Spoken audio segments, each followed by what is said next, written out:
ਨਾਮ ਸ਼੍ਰੀ ਵਾਹਿਗੁਰੂ ਸਾਹਿਬ ਜੀਓ। ਰਾਗ ਗੌੜੀ ਗੁਆਰੇ ਰੇ ਮਹੱਲਾ ਪੰਜਵਾਂ। ਚੌਪਦੇ ਦੋਪਦੇ ਇਕ ਓੰਕਾਰ ਸਤਿਗੁਰ ਪ੍ਰਸਾਦ। ਜੋ ਪਰਾਇਓ ਸੋਏ ਆਪਣਾ ਜੋ ਤਾਜ ਛੋੜਨ ਤਿਸ ਸਿਉ ਮਨ ਰਚਨਾ। ਜੋ ਪਰਾਇਓ ਸੋਏ ਆਪਣਾ ਜੋ ਤਾਜ ਛੋੜਨ ਤਿਸ ਸਿਉ ਮਨ ਰਚਨਾ। ਕਹੋ ਗੁਸਾਏ ਮਿਲਿਆ ਕੇਹ ਜੋ ਬਿਬਰ ਜਾਤ ਤਿਸ ਸਿਉ ਨੇਹ। ਰਹਾਉ ਝੂਠ ਬਾਤ ਸਾ ਸੱਚ ਕਰ ਜਾਤੇ। ਸਤ ਹੋਵਨ ਮਨ ਲਗੈ ਨਾ ਰਾਤੇ। ਬਾਵੈ ਮਾਰਗ ਟੇਢਾ ਚਲਨਾ। ਸਿਧਾ ਛੋੜ ਅਪੂਠਾ ਬੁਨਨਾ। ਦੋਹਾਂ ਸਿਰਿਆਂ ਕਾ ਖਸਮ ਪ੍ਰਭ ਸੋਏ। ਜਿਸ ਮੇਲੇ ਨਾਨਕ ਸੋ ਮੁਕਤਾ ਹੋਏ। ਦੋਹਾਂ ਸਿਰਿਆਂ ਕਾ ਖਸਮ ਪ੍ਰਭ ਸੋਏ। ਜਿਸ ਮੇਲੇ ਨਾਨਕ ਸੋ ਮੁਕਤਾ ਹੋਏ। ਵਾਹਿਗੁਰੂ ਜੀ ਕਾ ਖਾਲਸਾ ਵਾਹਿਗੁਰੂ ਜੀ ਕੀ ਫਤਿਹ। ਪਤਿਤ ਪਾਵਨ ਭਗਤ ਵਸ਼ਲ ਕਰੁਣਾ ਨਿਧਾਨ ਜੋਤੀ ਸਵਰੂਪ ਅਖੰਡ ਜੋਤ ਸ਼ਬਦ ਅਵਤਾਰ। ਪਰਮ ਪਿਤਾ ਪਰਮੇਸ਼ਵਰ ਅਕਾਲ ਪੁਰਖ ਵਾਹਿਗੁਰੂ ਜੀ ਦੇ ਸਰਗੁਣ ਸਰੂਪ ਦਸਾਂ ਹੀ ਪਾਤਸ਼ਾਹੀਆਂ ਜੀ ਦੇ ਪਾਵਨ ਹਾਜ਼ਰ ਨਾਜ਼ਰ ਪ੍ਰਤੱਖ ਸਰੂਪ ਜਗਦੀ ਜੋਤ।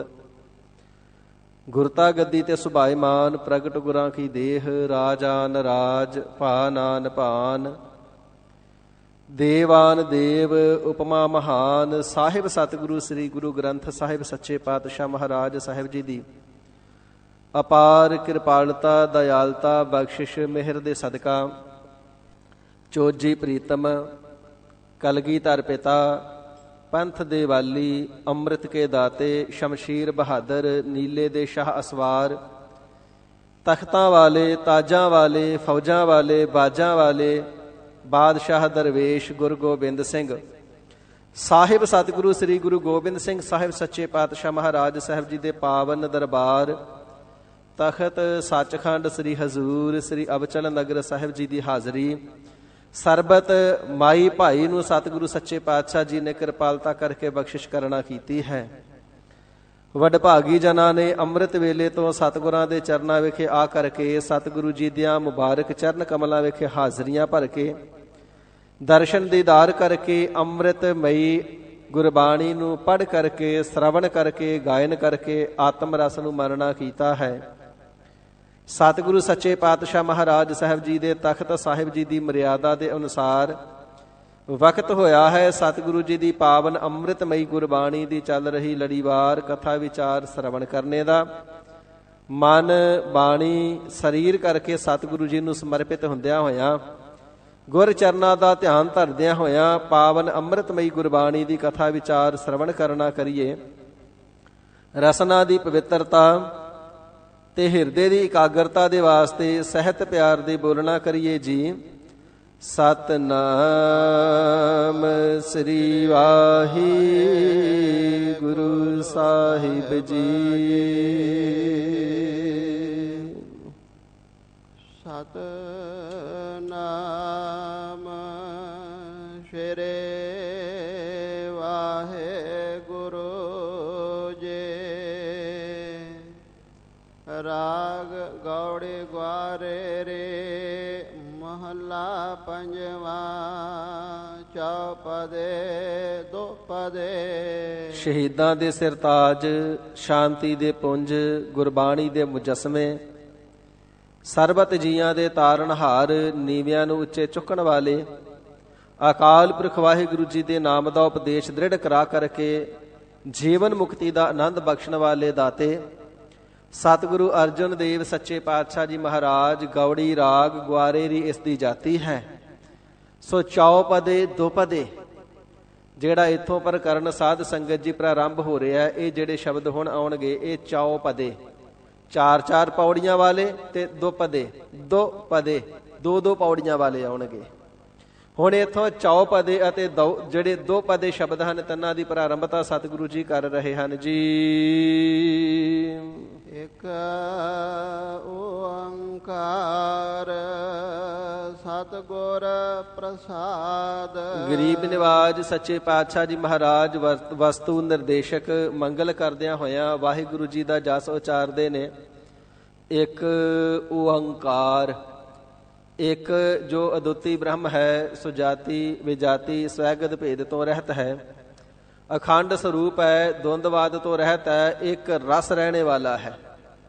ਓੰਕਾਰ ਸਭਨਾ ਦਾ ਪ੍ਰਕਾਸ਼ਕ ਹੈ, ਸਭਨਾ ਦੇ ਅੰਦਰ ਸਾਖੀ ਚੇਤਨ ਹੋ ਕਰਕੇ ਵਸਿਆ ਹੋਇਆ ਹੈ, ਸਭਨਾ ਦਾ ਜੀਵਨ ਸਰੂਪ ਹੈ, ਉਚਾਰਨੇ ਮਾਤਰ ਸੇ ਰੱਖਿਆ ਕਰਨੇ ਵਾਲਾ ਹੈ। ਐਸਾ ਜੋ ਵਾਹਿਗੁਰੂ ਸਤ ਚਿਤ ਆਨੰਦ ਸਰੂਪ ਹੈ, ਗੁਰ ਪੂਜਨੀਕ ਹੈ, ਗੁਰ ਸਭਨਾ ਤੋਂ ਵੱਡਾ ਹੈ, ਸਤ ਚੇਤਨ ਸੱਤਾ ਹੈ ਸਭਨਾ ਦੇ ਅੰਦਰ ਜਿਸ ਦੀ। ਸੋ ਪ੍ਰਸਾਦ ਪਰ ਸਵਾਦ, ਸਵਾਦਾਂ ਤੋਂ ਪਰੇ ਹੈ, ਰਸਾਂ ਕਸਾਂ ਤੋਂ ਪਰੇ ਹੈ, ਰਸਾਂ ਕਸਾਂ ਦੇ ਸਵਾਦਾਂ ਦੇ ਅਧੀਨ ਨਹੀਂ, ਕਿਸੇ ਪ੍ਰਕਾਰ ਵਿਸ਼ੇ ਵਿਕਾਰਾਂ ਦੇ ਅਧੀਨ ਨਹੀਂ।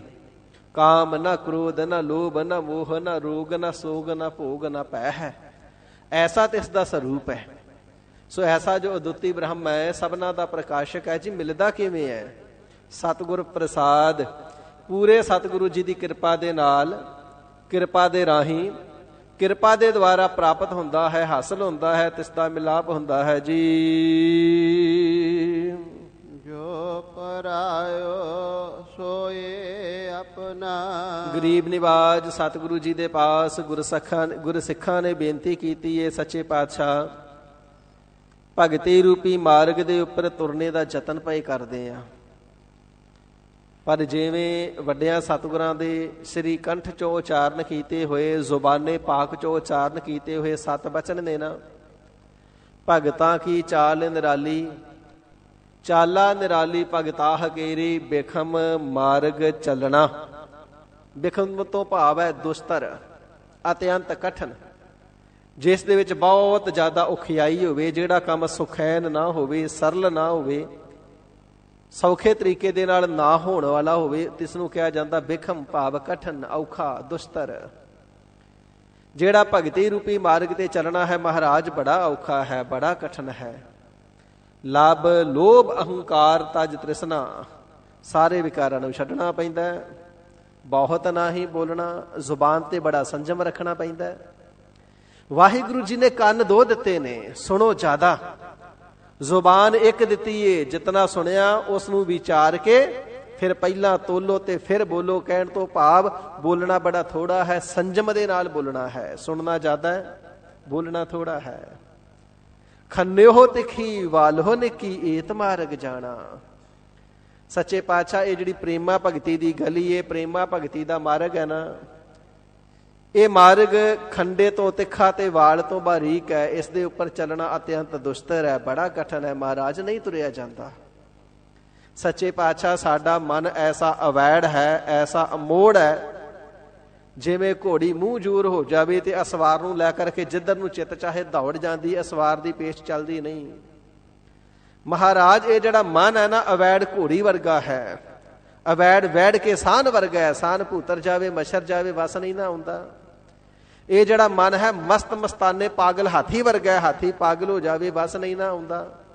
ਸੱਚੇ ਪਾਤਸ਼ਾਹ ਬੜਾ ਯਤਨ ਕਰਦੇ ਆ, ਇਹ ਜਿਹੜਾ ਮਨ ਵਸ ਆਉਂਦਾ ਹੀ ਨਹੀਂ। ਗਰੀਬ ਨਿਵਾਜ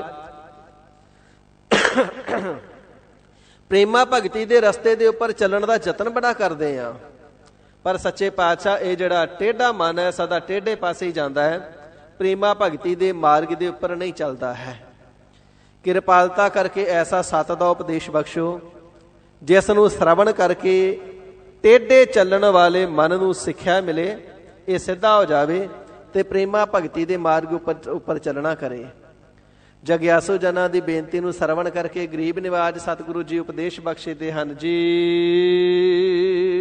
ਜੋ ਪਰਾਇਓ ਸੋਏ ਆਪਣਾ, ਇਹ ਜਿਹੜਾ ਮਨ ਹੈ ਨਾ ਇਹ ਐਸਾ ਅਵੈੜ ਹੈ, ਅਮੋੜ ਹੈ ਕਿ ਜਿਹੜੀ ਵਸਤੂ ਪਰਾਈ ਹੈ ਉਸ ਨੂੰ ਇਸ ਨੇ ਆਪਣਾ ਕਰਕੇ ਮੰਨ ਲਿਆ ਹੈ। ਇਹ ਜਿਹੜਾ ਮਨ ਹੈ ਇਸ ਨੇ ਸਰੀਰ ਨੂੰ ਹੀ ਆਪਣਾ ਮੰਨ ਲਿਆ। ਕਿਸੇ ਨੂੰ ਪੁੱਛ ਲਾ ਭਾਈ ਤੂੰ ਕੌਣ ਆ, ਕਹਿੰਦਾ ਜੀ ਫਲਾਨਾ ਸਿੰਘ। ਪਰ ਵਿਚਾਰ ਵਾਲੀ ਗੱਲ ਇਹ ਹੈ ਭਲਿਆ ਜਦੋਂ ਤੂੰ ਪੈਦਾ ਨਹੀਂ ਸੀ ਹੋਇਆ ਤੂੰ ਤੇ ਉਦੋਂ ਵੀ ਹੈਗਾ ਸੀ। ਅਕਾਲ ਪੁਰਖ ਵਾਹਿਗੁਰੂ ਜੀ ਨੇ ਤਾਂ ਕਹੈ ਨਾਨਕ ਸ੍ਰਿਸ਼ਟ ਕਾ ਮੂਲ ਰਚਿਆ, ਜਦੋਂ ਤੋਂ ਮੂਲ ਮੁੱਢ ਤੋਂ ਸ੍ਰਿਸ਼ਟੀ ਰਚੀ ਹੈ, ਜੋਤ ਰਾਖੀ ਤੇਰੇ ਵਿੱਚ ਉਦੋਂ ਦੀ ਜੋਤ ਰੱਖੀ ਹੈ। ਤਾ ਤੂੰ ਜਗ ਮਹਿ ਆਇਆ, ਜਗਤ ਵਿੱਚ ਸੰਸਾਰ ਵਿੱਚ ਤੇ ਤੂੰ ਉਦੋਂ ਦਾ ਹੀ ਆਇਆ ਹੈ। ਤੇ ਜੇ ਤੂੰ ਆਪਣਾ ਨਾਮ ਲੈ ਕੇ ਆਖੇ ਜੀ ਮੈਂ ਫਲਾਨਾ ਸਿੰਘ, ਤੇ ਜਦੋਂ ਤੋਂ ਤੇਰੇ ਮਾਤਾ ਪਿਤਾ ਦੇ ਘਰ ਵਿੱਚ ਜਨਮ ਲਿਆ, ਜਿਹੜਾ ਤੂੰ ਨਾਮ ਅੱਜ ਲੈ ਕੇ ਆਪਣੇ ਆਪ ਨੂੰ ਕਹਿੰਦਾ ਮੈਂ ਇਹੋ ਹੀ ਹਾਂ, ਇਹ ਤਾਂ ਤੇਰੇ ਇਸ ਸਰੀਰ ਦਾ ਨਾਮ ਤੇਰੇ ਮਾਤਾ ਪਿਤਾ ਨੇ ਰੱਖਿਆ ਤੇਰੇ ਸਰੀਰ ਦੇ ਜਨਮ ਤੋਂ ਬਾਅਦ। ਪਰ ਭੁੱਲਿਆ ਹੋਇਆ ਮਨ ਜੀਵ ਦਾ ਐਸਾ ਹੈ, ਆਪਣੇ ਸਰੀਰ ਨੂੰ ਹੀ ਆਪਣਾ ਅਸਲੀ ਸਰੂਪ ਸਮਝ ਲਿਆ, ਸਰੀਰ ਨੂੰ ਹੀ ਆਪਣਾ ਆਪ ਮੰਨਦਾ ਜੀ ਮੈਂ ਫਲਾਨੀ ਜਗ੍ਹਾ ਤੇ ਜਾਵਾਂਗਾ, ਮੈਂ ਗਿਆ ਸੀ, ਮੈਂ ਜਾ ਰਿਹਾ, ਮੈਂ ਆ ਰਿਹਾ। ਜਾ ਤੇ ਸਰੀਰ ਰਿਹਾ, ਕਹਿੰਦਾ ਜੀ ਮੈਂ ਆ ਰਿਹਾ, ਮੈਂ ਜਾ ਰਿਹਾ। ਖਾ ਸਰੀਰ ਰਿਹਾ, ਕਹਿੰਦਾ ਮੈਂ ਫਲਾਨੀ ਵਸਤੂ ਖਾ ਲਈਏ। ਪਿਆਸ ਸਰੀਰ ਨੂੰ ਲੱਗਦੀ ਏ, ਕਹਿੰਦਾ ਮੈਨੂੰ ਪਿਆਸ ਲੱਗੀ ਏ। ਠੰਡ ਸਰੀਰ ਨੂੰ ਲੱਗਦੀ ਏ, ਕਹਿੰਦਾ ਮੈਨੂੰ ਠੰਡ ਲੱਗਦੀ ਏ। ਜੇ ਗਰਮੀ ਸਰੀਰ ਨੂੰ ਲੱਗਦੀ ਏ ਤੇ ਕਹਿੰਦਾ ਜੀ ਮੈਨੂੰ ਗਰਮੀ ਲੱਗਦੀ ਏ। ਪਰ ਭਲਿਆ ਤੇਰਾ ਜਿਹੜਾ ਆਤਮ ਸਰੂਪ ਹੈ ਉਹ ਤਾਂ ਗਰਮੀ ਤੋਂ ਵੀ ਰਹਿਤ ਹੈ, ਸਰਦੀ ਤੋਂ ਵੀ ਰਹਿਤ ਹੈ, ਦੁੱਖ ਤੋਂ ਵੀ ਰਹਿਤ ਹੈ, ਭੁੱਖ ਤੋਂ ਵੀ ਰਹਿਤ ਹੈ, ਪਿਆਸ ਤੋਂ ਵੀ ਰਹਿਤ ਹੈ, ਸਰੀਰ ਦੇ ਸਾਰੇ ਵਿਕਾਰਾਂ ਤੋਂ ਰਹਿਤ ਹੈ। ਆਪਣੇ ਅਸਲ ਸਰੂਪ ਨੂੰ ਨਹੀਂ ਜਾਣਦਾ, ਆਤਮ ਸਰੂਪ ਨੂੰ ਨਹੀਂ ਜਾਣਦਾ ਤੇ ਸਰੀਰ ਨੂੰ ਆਪਣਾ ਮੰਨ ਲਿਆ। ਜੋ ਪਰਾਇਓ, ਜਿਹੜਾ ਸਰੀਰ ਪਰਾਇਆ ਹੈ, ਮਹਾਰਾਜ ਜਿਸ ਦੀ ਤਾਂ ਪ੍ਰਾਪਤੀ ਮੈਨੂੰ ਹੋਈ, ਪਰਾਇਆ ਕਿਵੇਂ ਹੋਇਆ? ਤੇ ਹਜ਼ੂਰ ਕਹਿੰਦੇ ਭਾਈ ਇਹ ਕਾਲ ਦੀ ਗਰਾਸ ਹੈ, ਕਾਲ ਦੀ ਗਰਾਹੀ ਹੈ। ਇੱਕ ਦਿਨ ਕਾਲ ਨੇ ਇਸ ਸਰੀਰ ਨੂੰ ਖਾ ਜਾਣਾ ਹੈ। ਸਰੀਰ ਨੂੰ ਆਪਣਾ ਆਤਮ ਸਰੂਪ ਕਰਕੇ ਮੰਨ ਲਿਆ। ਸਤਿਗੁਰੂ ਨਾਨਕ ਦੇਵ ਸੱਚੇ ਪਾਤਸ਼ਾਹ ਜੀ ਰਾਏ ਬੁਲਾਰ ਬੇਨਤੀ ਕਰਦਾ ਗਰੀਬ ਨਿਵਾਜ ਮੈਨੂੰ ਗਿਆਨ ਬਖਸ਼ੋ। ਹਜ਼ੂਰ ਕਹਿੰਦੇ ਭਾਈ ਤੂੰ ਕੌਣ ਹੈ ਜੋ ਗਿਆਨ ਲੈਣਾ ਚਾਹੁੰਦਾ? ਕਹਿੰਦਾ ਜੀ ਰਾਏ ਬੁਲਾਰ। ਮਹਾਰਾਜ ਜੀ ਕਹਿੰਦੇ ਰਾਏ ਬੁਲਾਰ ਤੇ ਤੇਰੇ ਮਾਤਾ ਪਿਤਾ ਨੇ ਨਾਮ ਰੱਖਿਆ ਤੇਰੇ ਸਰੀਰ ਦਾ ਜਨਮ ਤੋਂ ਬਾਅਦ। ਕਹਿੰਦੇ ਤੂੰ ਕੌਣ ਹੈ? ਸੋਚਾਂ ਵਿੱਚ ਪੈ ਗਿਆ ਮਹਾਰਾਜ ਮੈਨੂੰ ਤੇ ਇੰਨਾ ਹੀ ਪਤਾ ਮੈਂ ਰਾਏ ਬੁਲਾਰ ਹਾਂ। ਤੇ ਮਹਾਰਾਜ ਜੀ ਨੇ ਸਮਝਾਇਆ ਤੂੰ ਤੇ ਆਦਿ ਸਮੇਂ ਤੋਂ ਜਗਤ ਸੰਸਾਰ ਦੇ ਅੰਦਰ ਹੈ ਤੇ ਰਾਏ ਬੁਲਾਰ ਦਾ ਸਰੀਰ ਪੈਦਾ ਹੋਏ ਨੂੰ ਤੇ ਬੜਾ ਥੋੜਾ ਸਮਾਂ ਹੋਇਆ। ਤੂੰ ਕੌਣ ਹੈ? ਇਹ ਸਵਾਲ ਕਦੇ ਆਪਣੇ ਆਪ ਨੂੰ ਪੁੱਛ ਕੇ ਦੇਖਿਓ ਇਕਾਂਤ ਵਿੱਚ ਬੈਠ ਕੇ ਅੰਮ੍ਰਿਤ ਵੇਲੇ, ਜੀ ਮੈਂ ਕੌਣ ਆ? ਕੌਣ ਆ ਮੈਂ? ਜੋ ਨੌਕਰੀ ਚਾਕਰੀ ਵਿਵਹਾਰ ਕਰ ਰਹੇ ਆ ਕਿ ਇਹੋ ਹੀ ਕਰਨਾ ਸਾਡਾ ਮਨੋਰਥ ਸੀ? ਜਦੋਂ ਅਸੀਂ ਜਨਮ ਨਹੀਂ ਸੀ ਲਿਆ ਕਿ ਉਦੋਂ ਇਹ ਕੰਮ ਰੁਕੇ ਹੋਏ ਸਨ ਤੇ ਕੱਲ ਦੁਨੀਆ ਤੋਂ ਚਲੇ ਜਾਵਾਂਗੇ ਕਿ ਇਹ ਕੰਮ ਰੁਕ ਜਾਣਗੇ? ਸਾਡੇ ਆਉਣ ਦੇ ਨਾਲ ਸ਼ੁਰੂ ਨਹੀਂ ਹੋਏ ਤੇ ਜਾਣ ਦੇ ਨਾਲ ਰੁਕਣੇ ਨਹੀਂ। ਜਦੋਂ ਸਾਡੇ ਆਉਣ ਜਾਣ ਦੇ ਨਾਲ ਕੰਮ ਰੁਕਣੇ ਹੀ ਨਹੀਂ ਤੇ ਫਿਰ ਸਾਡੇ ਆਉਣ ਦਾ ਮਨੋਰਥ ਕੀ ਹੈ? ਕਿਸ ਕਾਰਨ ਵਾਸਤੇ ਆਏ ਆ? ਸਤਿਗੁਰੂ ਸੱਚੇ ਪਾਤਸ਼ਾਹ ਜੀ ਪ੍ਰਵਚਨ ਕਰਦੇ ਨੇ ਰਾਏ ਬੁਲਾਰ ਇਹ ਤਾਂ ਤੇਰੇ ਸਰੀਰ ਦਾ ਨਾਮ ਹੈ, ਸਰੀਰ ਦਾ। ਤੂੰ ਕੌਣ ਹੈ? ਕਹਿਣ ਲੱਗਾ ਸਤਿਗੁਰੂ ਸੱਚੇ ਪਾਤਸ਼ਾਹ ਜੀ ਮੈਂ ਫਿਰ ਮੰਨਿਆ। ਤੇ ਮਹਾਰਾਜ ਜੀ ਕਹਿੰਦੇ ਤੇ ਸਥਿਰ ਨਹੀਂ, ਪਰ ਤੂੰ ਤੇ ਸਥਿਰਾ। ਕਹਿਣ ਲੱਗਾ ਜੀ ਫਿਰ ਮਨ ਦੇ ਅੱਗੇ ਚਿੱਤ ਵੀ ਨਹੀਂ ਚੱਲਦੀ, ਮੈਂ ਚਿੱਤ ਹੋਵਾਂਗਾ। ਮਹਾਰਾਜ ਜੀ ਕਹਿੰਦੇ ਨਹੀਂ ਭਾਈ ਤੂੰ ਚਿੱਤ ਵੀ ਨਹੀਂ। ਚਿੱਤ ਵੀ ਜਿਹੜਾ ਨਾ ਇਹ ਖਿਨ ਖਿਨ ਮਾਤਰ ਸਮੇਂ ਦੇ ਅੰਦਰ ਡੋਲਦਾ ਹੈ। ਇਹ ਚਿਤਵਨੀ ਕਰਦਾ ਹੀ ਰਹਿੰਦਾ ਹੈ, ਕਲਪਨਾ ਕਰਦਾ ਹੀ ਰਹਿੰਦਾ ਹੈ, ਤੂੰ ਇਹ ਨਹੀਂ, ਤੂੰ ਤੇ ਕੁਛ ਹੋਰ ਹੈ। ਕਹਿਣ ਲੱਗਾ ਜੀ ਫਿਰ ਇਸ ਤੋਂ ਅੱਗੇ ਬੁੱਧੀ ਹੈ, ਮੈਂ ਬੁੱਧੀ ਹੋਵਾਂਗਾ, ਸੋਚ ਵਿਚਾਰ ਸਾਰੇ ਕੰਮ ਬੁੱਧੀ ਨਾਲ ਹੀ ਹੁੰਦੇ ਨੇ, ਮੈਂ ਜੋ ਕਰਦਾ ਬੁੱਧੀ ਦੁਆਰਾ ਹੀ ਰਾਜ ਭਾਗ ਚਲਾਉਣਾ, ਫਿਰ ਮੈਂ ਬੁੱਧੀ ਹਾਂ। ਮਹਾਰਾਜ ਜੀ ਕਹਿੰਦੇ ਪਿਆਰਿਆ ਇਹ ਵੀ ਸਥਿਰ ਨਹੀਂ। ਬਚਪਨ ਵਿੱਚ ਹੋਸ਼ੀ ਮਾਤਾ ਹੈ, ਜਵਾਨੀ ਵਿੱਚ ਕੁਝ ਸੰਭਾਲ ਆਈ ਹੈ, ਬੁਢਾਪੇ ਦੇ ਵਿੱਚ ਫਿਰ ਬੁੱਧੀ ਕਮਜ਼ੋਰ ਹੋ ਜਾਂਦੀ ਹੈ, ਤੂੰ ਤੇ ਇਹ ਵੀ ਨਹੀਂ। ਕਹਿਣ ਲੱਗਾ ਮਹਾਰਾਜ ਇਹਨਾਂ ਦਾ ਜਣਾਇਕ ਫਿਰ ਮੈਂ ਅਹੰਕਾਰ ਹਾਂ। ਮਹਾਰਾਜ ਜੀ ਕਹਿੰਦੇ ਨਹੀਂ ਭਾਈ, ਤੇਰਾ ਸਰੂਪ ਵਾਸਤਵ ਵਿੱਚ ਇਹ ਵੀ ਨਹੀਂ। ਕਹਿਣ ਲੱਗਾ ਜੀ ਮਨ ਚਿੱਤ ਬੁੱਧ ਅਹੰਕਾਰ ਚਾਰੇ ਚੀਜ਼ਾਂ ਮਿਲ ਜਾਣ ਤੇ ਅੰਤਸ਼ਕਰਨ ਬਣਦਾ, ਫਿਰ ਮੈਂ ਅੰਤਸ਼ਕਰਨਾ। ਮਹਾਰਾਜ ਜੀ ਕਹਿੰਦੇ ਪਿਆਰਿਆ ਤੂੰ ਤੇ ਅੰਤਸ਼ਕਰਨ ਵੀ ਨਹੀਂ, ਤੂੰ ਸਰੀਰ ਵੀ ਨਹੀਂ, ਤੂੰ ਰਾਏ ਬੁਲਾਰ ਵੀ ਨਹੀਂ, ਤੂੰ ਮਨ ਵੀ ਨਹੀਂ, ਚਿੱਤ ਵੀ ਨਹੀਂ, ਬੁੱਧ ਵੀ ਨਹੀਂ, ਹੰਕਾਰ ਵੀ ਨਹੀਂ, ਤੂੰ ਅੰਤਸ਼ਕਰਨ ਵੀ ਨਹੀਂ। ਮਹਾਰਾਜ ਫਿਰ ਮੈਂ ਸੂਖਸ਼ਮ ਸਰੀਰ ਹੋਵਾਂਗਾ 17 ਤੱਤਾਂ ਦਾ, 5 ਕਰਮ ਇੰਦਰੀ, 5 ਗਿਆਨ ਇੰਦਰੀ, 5 ਪਾਉਣਾ ਮਨ ਅਤੇ ਬੁੱਧ, 17 ਚੀਜ਼ਾਂ ਮਿਲ ਕੇ ਸੂਖਸ਼ਮ ਸਰੀਰ ਬਣਦੀਆਂ ਨੇ। ਮੈਂ ਸੁਣਿਆ ਸੂਖਸ਼ਮ ਸਰੀਰ ਨਹੀਂ ਮਰਦਾ, ਨਰਕਾਂ ਵਿੱਚ ਹੀ ਉਹੀ ਹੋ ਜਾਂਦਾ ਹੈ, ਸਵਰਗਾਂ ਵਿੱਚ ਵੀ ਉਹੀ ਹੋ ਜਾਂਦਾ ਹੈ, ਦੁੱਖ ਸੁੱਖ ਨੂੰ ਉਹੀ ਭੋਗਦਾ, ਫਿਰ ਮੈਂ ਸੂਖਸ਼ਮ ਸਰੀਰ ਹੋਵਾਂਗਾ। ਮਹਾਰਾਜ ਜੀ ਬਚਨ ਫਰਮਾਉਂਦੇ ਰਾਏ ਬੁਲਾਰ ਤੂੰ ਤੇ ਸੂਖਸ਼ਮ ਸਰੀਰ ਵੀ ਨਹੀਂ, ਕਿਉਂਕਿ ਉਹ ਦੁੱਖਾਂ ਚ ਆਉਂਦਾ ਹੈ, ਉਹ ਦੁੱਖ ਭੋਗਦਾ ਹੈ, ਪਰ ਤੂੰ ਦੁੱਖ ਭੋਗਣ ਵਾਲਾ ਨਹੀਂ, ਤੇਰਾ ਵਾਸਤਵ ਸਰੂਪ ਤੇ ਕੁਝ ਹੋਰ ਹੈ।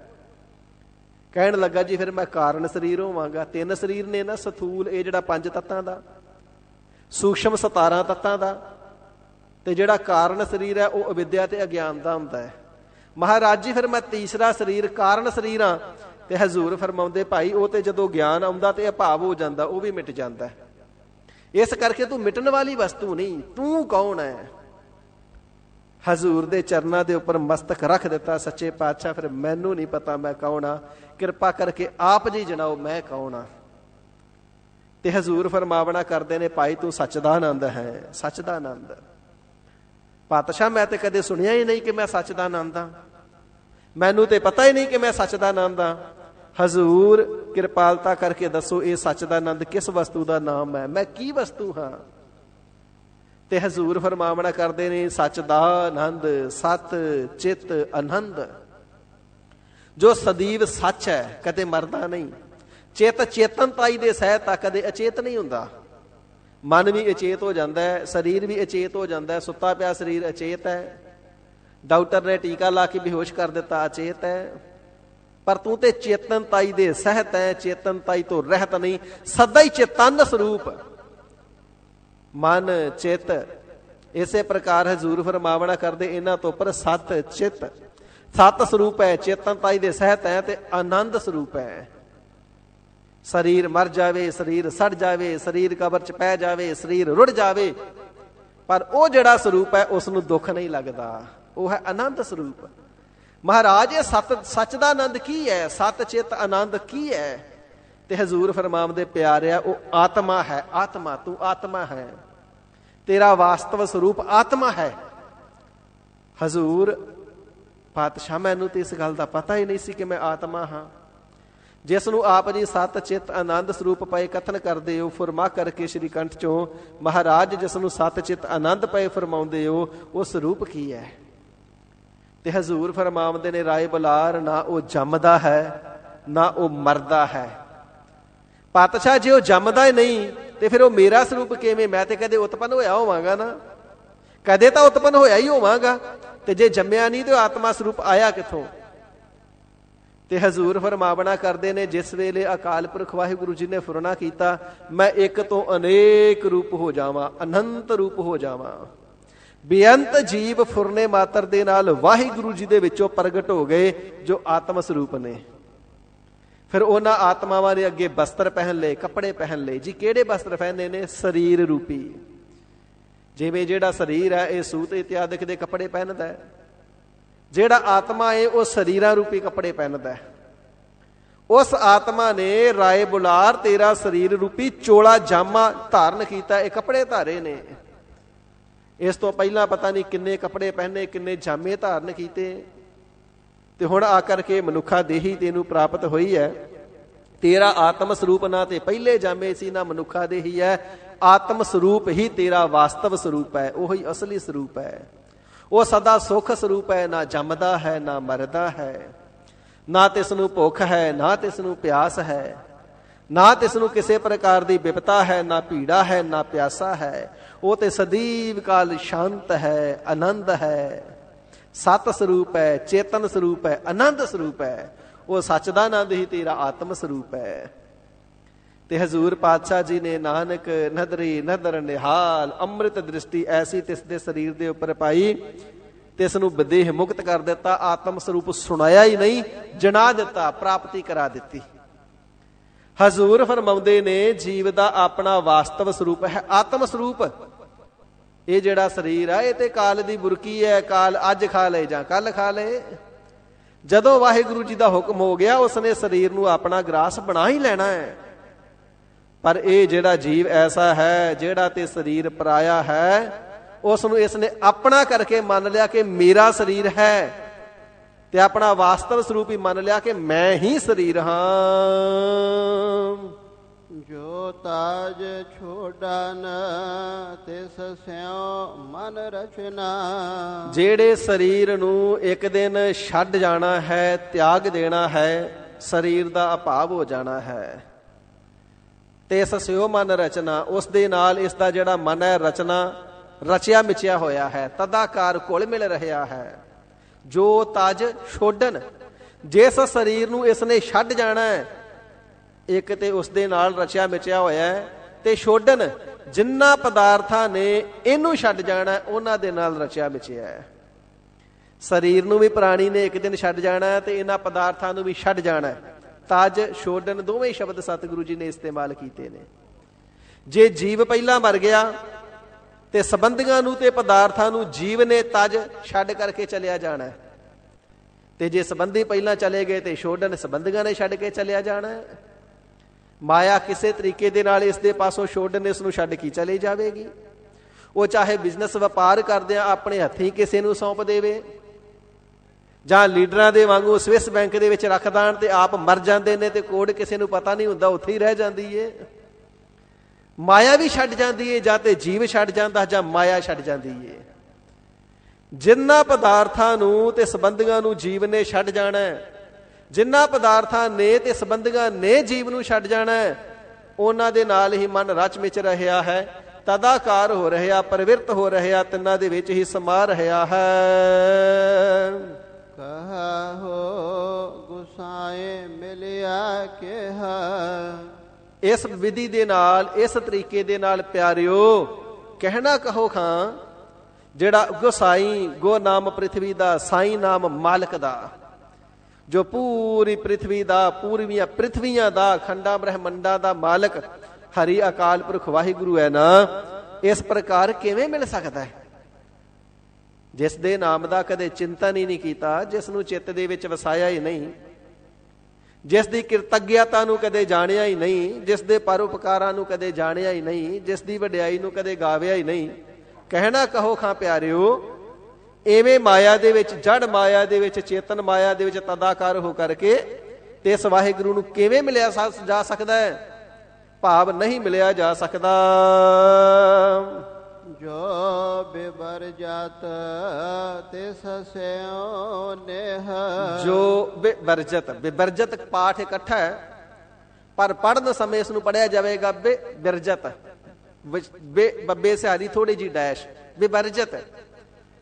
ਇਸ ਤੋਂ ਭਾਵ ਹੁੰਦਾ ਵਿਸ਼ੇਸ਼ ਕਰਕੇ ਵਰਜ ਦੇਣਾ, ਰੋਕ ਦੇਣਾ, ਹਟਾ ਦੇਣਾ।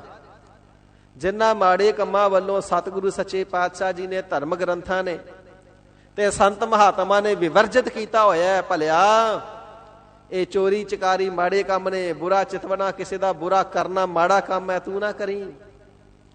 ਵਿਕਾਰਾਂ ਦੇ ਅਧੀਨ ਹੋ ਜਾਣਾ ਬੁਰਾ ਕੰਮ ਹੈ, ਵਿਕਾਰ ਪ੍ਰਵਿਰਤੀ ਧਾਰਨ ਕਰ ਲੈਣੀ ਬੁਰਾ ਕੰਮ ਹੈ। ਕਿਸੇ ਦਾ ਰੂਪ ਅਤੇ ਧਨ ਦੇਖ ਕਰਕੇ ਹਿਰਦਾ ਮਲੀਨ ਕਰ ਲੈਣਾ ਇਹ ਬੁਰਾ ਕੰਮ ਹੈ, ਇਹ ਤੂੰ ਨਹੀਂ ਕਰਨਾ।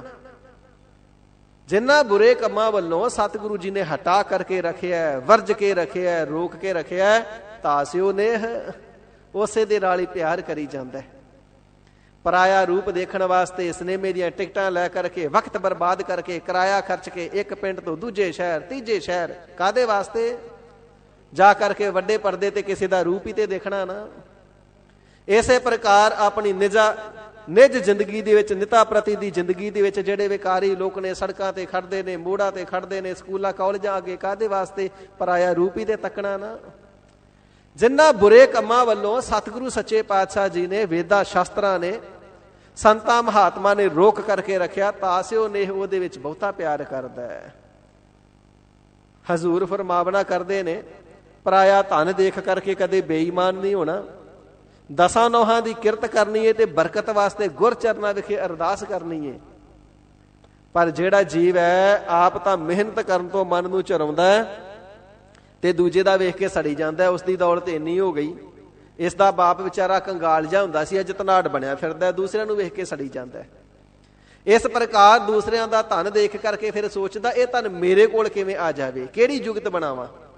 ਠੱਗੀ ਕਰਨੀ ਪਵੇ, ਠੋਰੀ ਕਰਨੀ ਪਵੇ, ਚੋਰੀ ਚਕਾਰੀ ਕਰਨੀ ਪਵੇ, ਹੱਟ ਪੱਟਣ ਵਿੱਚ ਮੰਦਰ ਭੰਨਾ, ਕਰ ਚੋਰੀ ਘਰ ਲਿਆਵੈ। ਤੇ ਪਰਾਏ ਧਨ ਦਾ ਲੋਭ ਹਿਰਦੇ ਦੇ ਅੰਦਰ ਧਾਰਨ ਕਰਕੇ ਫਿਰ ਹੱਟੀਆਂ ਨੂੰ ਭੰਨਦਾ, ਤਾਲੇ ਤੋੜਦਾ, ਬਾਜ਼ਾਰਾਂ ਵਿੱਚ ਜਾਂਦਾ, ਦੂਜਿਆਂ ਦਾ ਧਨ ਚੁਰਾ ਕਰਕੇ ਆਪਣੇ ਘਰ ਵਿੱਚ ਲੈ ਕੇ ਆਉਂਦਾ ਹੈ।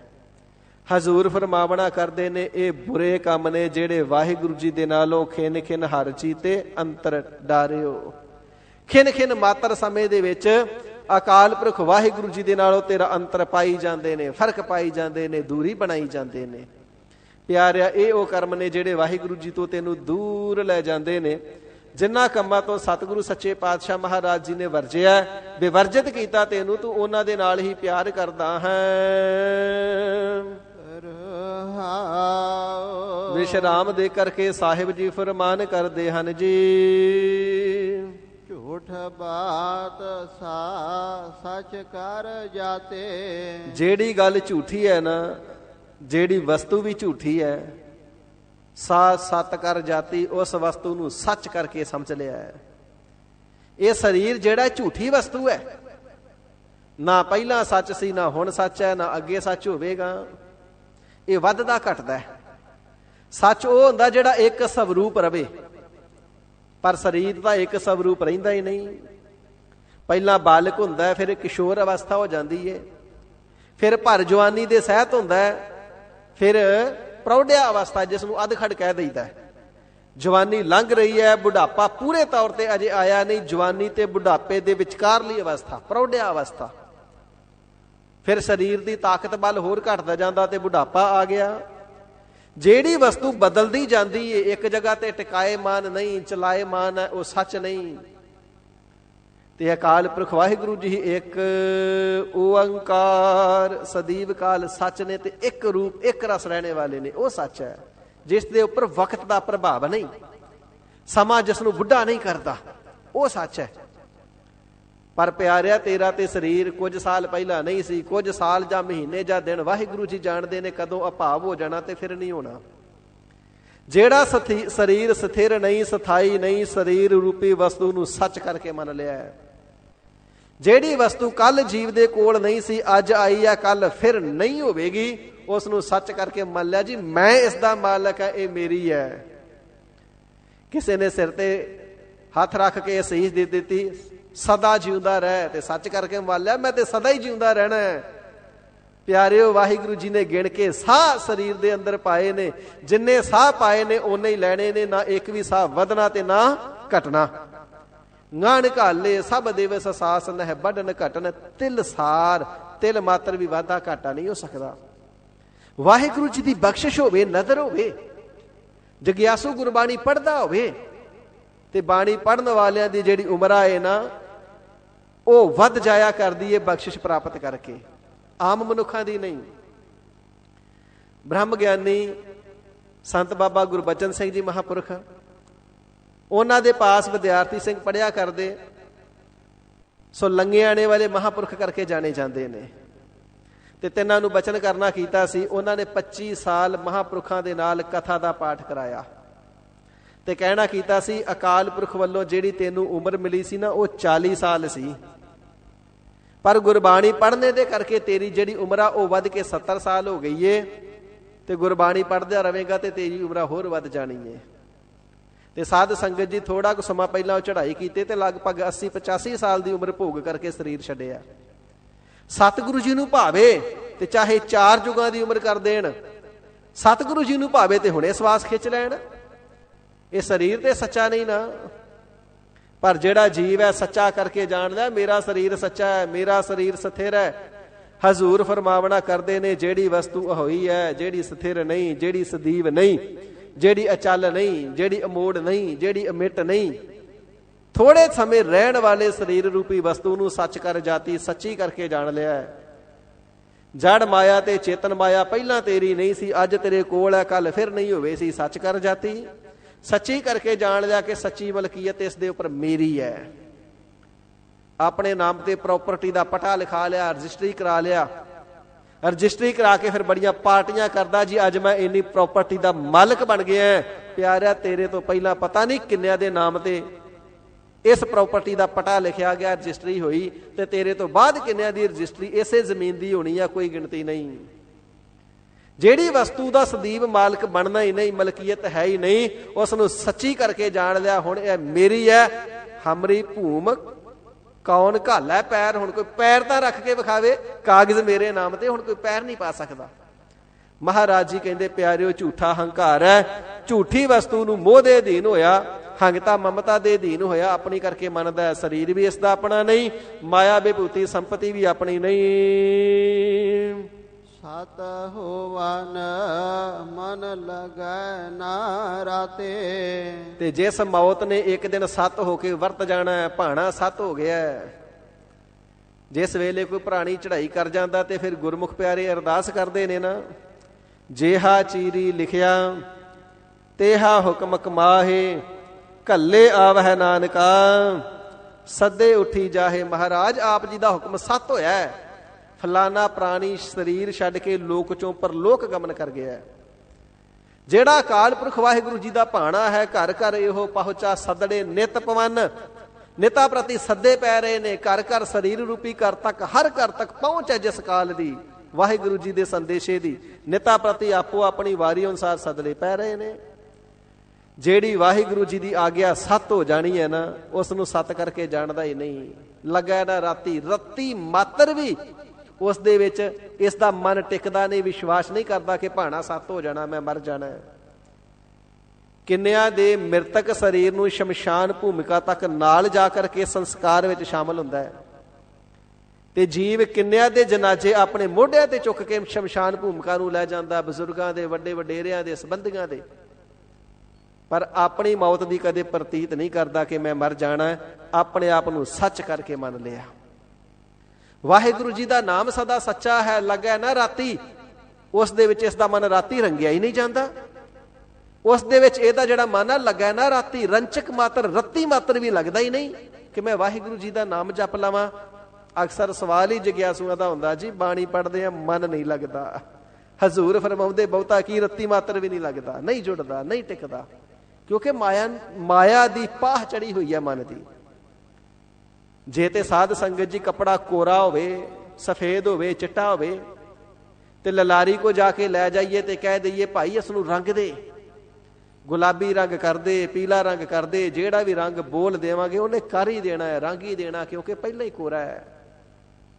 ਤੇ ਜਿਹੜਾ ਕੱਪੜਾ ਪਹਿਲਾਂ ਹੀ ਬਿਲਕੁਲ ਕਾਲਾ ਸਿਆਹ ਹੋਇਆ ਪਿਆ, ਰੰਗਿਆ ਪਿਆ, ਹੁਣ ਕਾਲਾ ਕੱਪੜਾ ਲੈ ਕੇ ਲਲਾਰੀ ਕੋਲ ਚਲੀ ਜਾਈਏ, ਜੀ ਇਸ ਨੂੰ ਗੁਲਾਬੀ ਰੰਗ ਕਰ ਦੇ, ਇਸ ਤੇ ਸੂਹਾ ਰੰਗ ਚਾੜ ਦੇ, ਤਾਂ ਉਹਨੇ ਹੱਥ ਜੋੜਦੇ ਨੇ, ਭਲਿਆ ਜਿਹੜਾ ਪਹਿਲਾਂ ਹੀ ਰੰਗਿਆ ਹੁਣ ਮੈਂ ਕੀ ਰੰਗਾ, ਇਹ ਨਹੀਂ ਰੰਗਿਆ ਜਾਣਾ, ਪਹਿਲਾਂ ਹੀ ਕਾਲਾ ਹੈ, ਹੁਣ ਰੰਗੇ ਤੇ ਦੂਜਾ ਰੰਗ ਨਹੀਂ ਚੜਦਾ। ਸਾਧ ਸੰਗਤ ਜੀ ਸਾਡਾ ਮਨ ਐਸਾ ਜਨਮਾਂ ਜਨਮਾਂਤਰਾਂ ਦੀ ਪਾਪਾਂ ਦੀ ਮੈਲ ਲੱਗ ਕੇ ਕਾਲਾ ਹੀ ਹੋਇਆ ਹੈ। ਜਨਮ ਜਨਮ ਕੀ ਇਸ ਮਨ ਕੋ ਮਲ ਲਾਗੀ, ਕਾਲਾ ਹੋਵਾ ਸਿਆਹੋ, ਖਨਲੀ ਧੋਤੀ ਉਜਲੀ ਨਾ ਹੋ ਬਈ, ਜੇ ਸੌ ਧੋਵਣ ਪਾਹੋ। ਜਿਹੜਾ ਪਹਿਲਾਂ ਹੀ ਕਾਲਾ ਹੋਇਆ ਉਸ ਦੇ ਉੱਪਰ ਨਾਮ ਦਾ ਰੰਗ ਨਹੀਂ ਚੜ ਰਿਹਾ, ਤੇ ਜੇ ਨਾਮ ਦਾ ਰੰਗ ਚੜਾਉਣਾ ਤੇ ਪਹਿਲਾ ਰੰਗ ਉਤਾਰਨਾ ਪਵੇਗਾ। ਕੱਪੜੇ ਦਾ ਪਹਿਲਾ ਰੰਗ ਉਤਾਰਨਾ ਬੜਾ ਦੁਸ਼ਤਰ ਹੈ, ਫਿਰ ਰੰਗਣਾ ਬੜਾ ਕਠਿਨ ਹੈ। ਪਰ ਸਤਿਗੁਰੂ ਜੀ ਨੇ ਜੁਗਤ ਦਰਸਾਈਏ, ਭਲਿਆ ਕੱਪੜੇ ਦਾ ਕਾਲਾ ਰੰਗ ਲੱਥੇ ਚਾਹੇ ਨਾ ਲੱਥੇ, ਪਰ ਤੇਰੇ ਮਨ ਤੋਂ ਪਾਪਾਂ ਦਾ ਕਾਲਾ ਰੰਗ ਲੱਥ ਜਾਵੇਗਾ। ਹਜ਼ੂਰ ਕਿਵੇਂ ਲੱਥੇਗਾ? ਤੇ ਪਾਤਸ਼ਾਹ ਜੀ ਫਰਮਾਨ ਕਰਦੇ ਨੇ, ਭਰੀਐ ਮਤ ਪਾਪਾ ਕੈ ਸੰਗ, ਉਹ ਧੋਪੈ ਨਾਵੈ ਕੈ ਰੰਗ। ਪਾਪਾਂ ਦੀ ਰੰਗਣ ਦੇ ਨਾਲ ਜਿਹੜਾ ਤੇਰਾ ਮਨ ਕਾਲਾ ਹੋਇਆ ਹੋਇਆ ਹੈ, ਨਾਮ ਦੀ ਰੰਗਤ ਦੇ ਨਾਲ ਰੰਗਿਆ ਜਾਵੇਗਾ। ਪਾਪਾਂ ਦੀ ਕਾਲ ਖਲੱਥ ਜਾਵੇਗੀ। ਕੌਣ ਕੋ ਕਲੰਕ ਰਹਿਓ ਰਾਮ ਨਾਮ ਲੇਤ ਹੀ, ਪਤਤ ਪਵਿੱਤ ਭਏ ਰਾਮ ਕਹਿਤ ਹੀ। ਫਿਰ ਤੇਰਾ ਜਿਹੜਾ ਮਨ ਹੈ ਨਾਮ ਰੰਗਣ ਵਿੱਚ ਰੰਗਿਆ ਜਾਵੇਗਾ। ਪਰ ਜੀਵ ਦਾ ਸੁਭਾਅ ਐਸਾ ਹੈ, ਜੋ ਵਾਹਿਗੁਰੂ ਜੀ ਦਾ ਨਾਮ ਸਦਾ ਸੱਚਾ ਹੈ, ਉਸ ਦੇ ਵਿੱਚ ਰੱਤੀ ਮਾਤਰ ਵੀ ਇਸ ਦਾ ਜਿਹੜਾ ਹਿਰਦਾ ਹੈ ਅਰਥਵਾ ਮਨ ਦੀ ਬਿਰਤੀ ਹੈ ਉਹ ਜੁੜਦੀ ਨਹੀਂ, ਟਿਕਦਾ ਨਹੀਂ। ਪੰਕਤੀ ਦੁਬਾਰਾ ਫਿਰ ਪੜ੍ਹ ਦਿਓ ਜੀ। ਸਤ ਹੋਵਨ ਮਨ ਲਗੈ ਨਾ ਰਾਤੇ।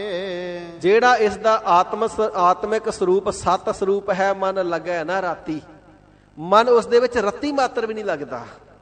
ਜੋ ਆਤਮਾ ਸਤ ਸਰੂਪ ਹੈ ਨਾ, ਸੱਚ ਦਾ ਆਨੰਦ ਹੈ, ਸਤ ਚਿਤ ਆਨੰਦ ਸਰੂਪ ਹੈ।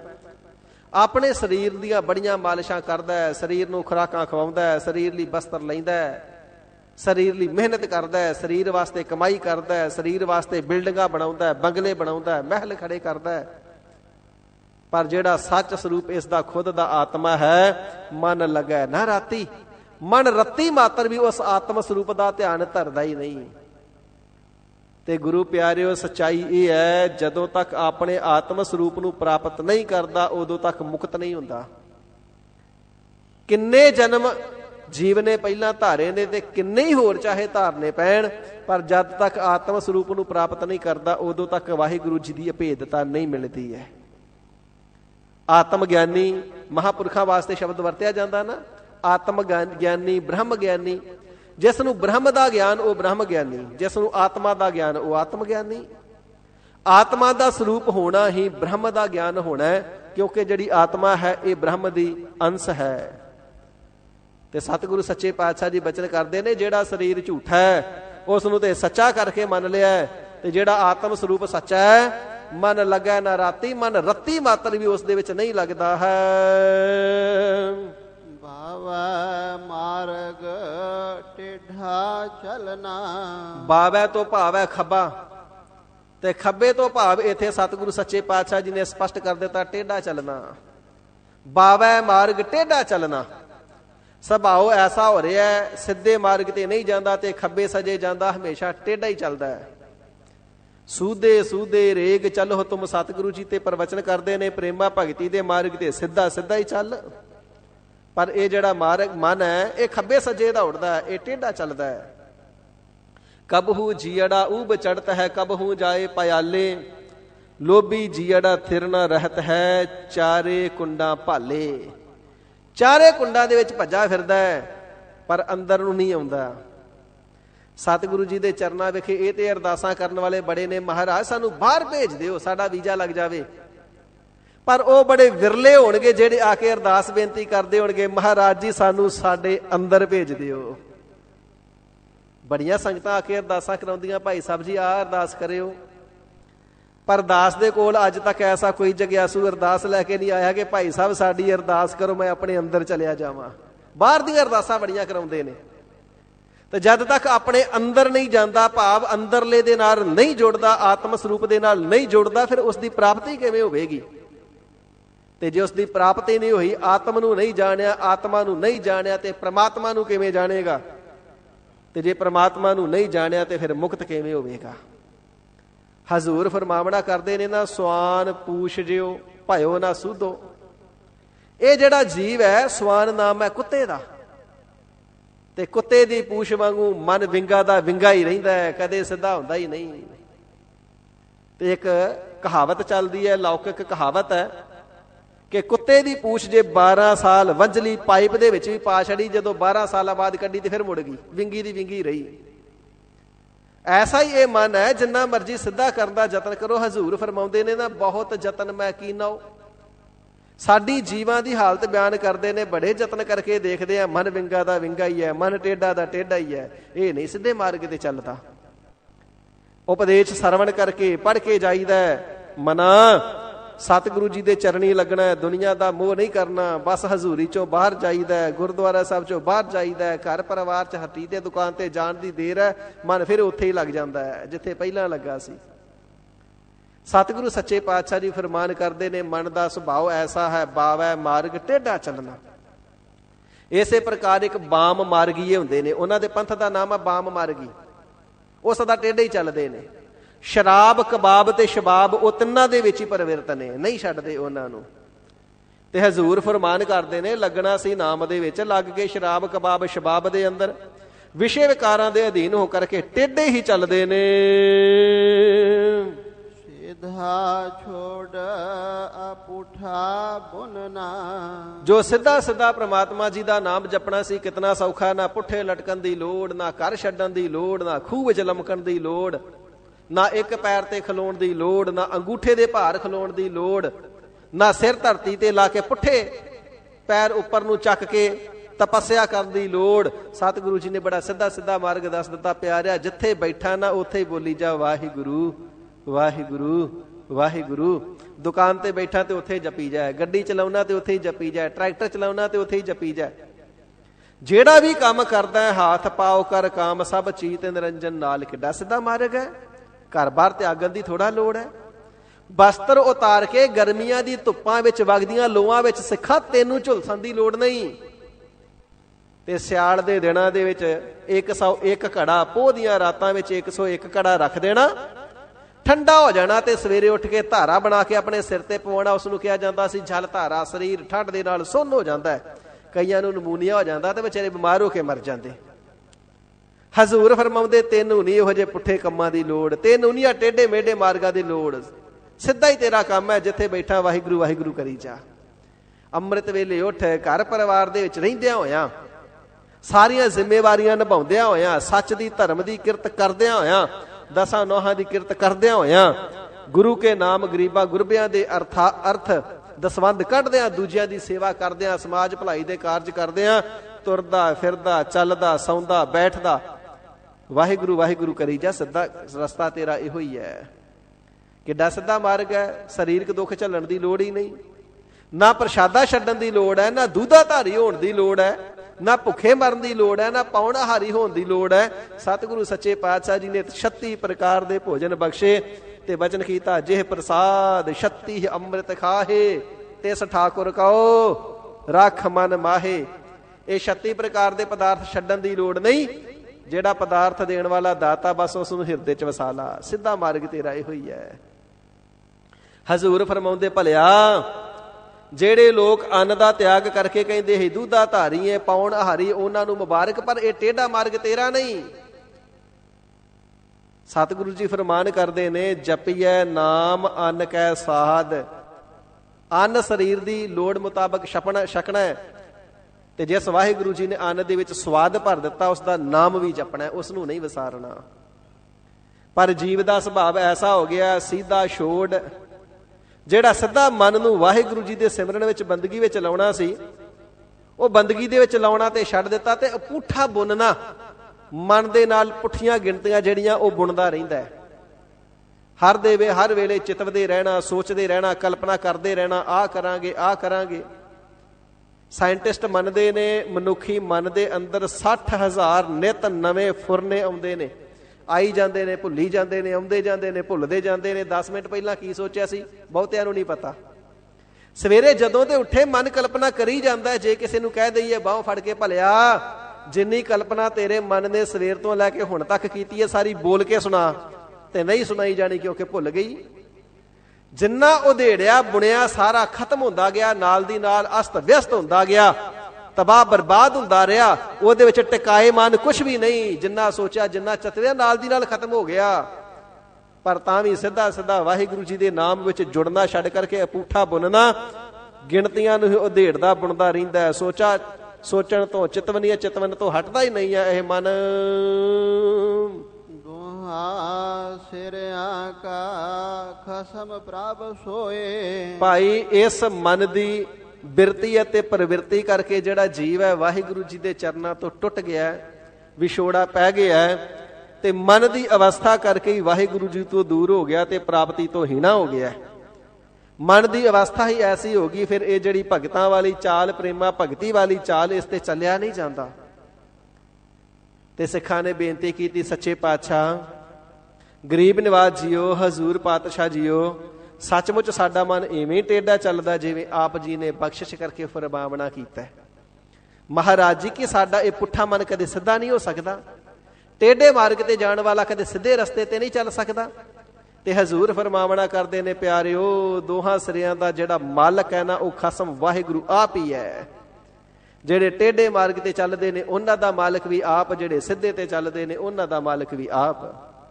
ਗੁਰਮੁਖਾਂ ਦਾ ਮਾਲਕ ਵੀ ਆਪ, ਮਨਮੁਖਾਂ ਦਾ ਮਾਲਕ ਵੀ ਆਪ, ਬੇਮੁਖਾਂ ਦਾ ਮਾਲਕ ਵੀ ਆਪ, ਸਨਮੁਖਾਂ ਦਾ ਮਾਲਕ ਵੀ ਆਪ, ਸਾਕਤਾਂ ਦਾ ਮਾਲਕ ਵੀ ਆਪ, ਆਸਤਕਾਂ ਦਾ ਮਾਲਕ ਵੀ ਆਪ, ਗਰੀਬਾਂ ਦਾ ਮਾਲਕ ਵੀ ਆਪ, ਅਮੀਰਾਂ ਦਾ ਮਾਲਕ ਵੀ ਆਪ, ਜਨਮ ਦੇਣ ਵਾਲਾ ਜਨਮਦਾਤਾ ਵੀ ਮਾਲਕ ਆਪ, ਤੇ ਪ੍ਰਾਣਾਂ ਨੂੰ ਹਰ ਲੈਣ ਵਾਲਾ ਪ੍ਰਾਣਾਂ ਦਾ ਮਾਲਕ ਵੀ ਉਹ ਆਪ, ਲੋਕ ਦਾ ਮਾਲਕ ਵੀ ਉਹ ਆਪ, ਤੇ ਦੂਜਾ ਪਰਲੋਕ ਦਾ ਮਾਲਕ ਵੀ ਆਪ। ਦੋਹਾਂ ਸਿਰਿਆਂ ਦਾ ਉਹ ਖਸਮ ਉਹ ਆਪ ਹੀ ਸੁਆਮੀ ਹੈ, ਆਪ ਹੀ ਮਾਲਕ ਹੈ ਵਾਹਿਗੁਰੂ। ਤੇ ਜਿਸ ਜਿਸ ਜੀਵ ਨੂੰ ਜਿੱਥੋਂ ਜਿੱਥੋਂ ਤੇ ਇਸ ਨੂੰ ਕੱਢਣਾ ਪਾਉਂਦਾ ਉਹ ਕੱਢ ਲੈਂਦਾ ਹੈ। ਜਿਸ ਮੇਲੇ ਨਾਨਕ ਸੋ ਮੁਕਤਾ ਹੋਏ। ਪਿਆਰਿਓ ਗੁਰਸਿੱਖੋ, ਸਤਿਗੁਰੂ ਸੱਚੇ ਪਾਤਸ਼ਾਹ ਜੀ ਉਪਦੇਸ਼ ਕਰਦੇ ਨੇ, ਜਿਸ ਨੂੰ ਆਪਣੇ ਨਾਲ ਮਿਲਣਾ ਚਾਹੁੰਦਾ ਨਾ, ਬਾਹ ਪਕੜ ਗੁਰ ਕਾਢਿਆ ਸੋਈ ਉਤਰਿਆ ਪਾਰ। ਮਨਮੁਖ ਤਾਈ ਦੇ ਵਿੱਚੋਂ ਮਨਮੁਖਾਂ ਨੂੰ ਕੱਢ ਲੈਂਦਾ ਹੈ। ਅਜਾਮਲ ਪਾਪੀ ਜਗ ਜਾਣਾ ਨਿਮਖ ਮਾਹੇ ਨਿਸਤਾਰਾ, ਕੱਢ ਲਿਆ ਨਾ ਸਾਧੂ ਮਹਾਤਮਾ ਨੂੰ ਵਿੱਚ ਵਿਚੋਲੇ ਪਾ ਕਰਕੇ। ਇਸੇ ਪ੍ਰਕਾਰ ਗਨਕਾ ਵੇਸਵਾ ਸੀ, ਪਾਪਾਂ ਭਰੀ ਜ਼ਿੱਲਤ ਭਰੀ ਜ਼ਲਾਲਤ ਭਰੀ ਜ਼ਿੰਦਗੀ ਚੋਂ ਕੱਢ ਲਿਆ ਨਾ ਮਹਾਤਮਾ ਦੁਆਰਾ ਉਪਦੇਸ਼ ਦੇ ਕਰਕੇ। ਤੋਤੇ ਤੋਂ ਹੀ ਨਾਮ ਰਾਮ ਨਾਮ ਜਪਾ ਦਿੱਤਾ। ਦੋਹਾਂ ਸਿਰਿਆਂ ਦਾ ਮਾਲਕ ਵਾਹਿਗੁਰੂ ਜੀ ਆਪ ਹੀ ਨੇ, ਚਾਹੇ ਗੁਰਮੁਖਤਾਈ ਵਾਲਾ ਪਾਸਾ ਚਾਹੇ ਮਨਮੁਖਤਾਈ ਵਾਲਾ ਪਾਸਾ।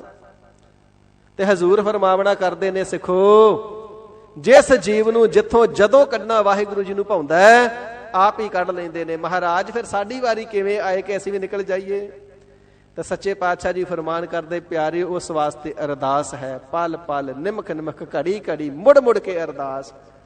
ਸੱਚੇ ਪਾਤਸ਼ਾਹ ਪਾਪੀ ਹਾਂ, ਵਿਭਚਾਰੀ ਹਾਂ, ਜੈਸੇ ਵੀ ਹਾਂ, ਬਸ ਆਪ ਜੀ ਦੇ ਦਰ ਦੀ ਆਪ ਜੀ ਦੀ ਸ਼ਰਨ ਪਏ ਆ। ਪ੍ਰਭ ਜੀਓ ਖਸਮਾਨਾ ਕਰ ਪਿਆਰੇ, ਬੁਰੇ ਭਲੇ ਹਮ ਥਾਰੇ।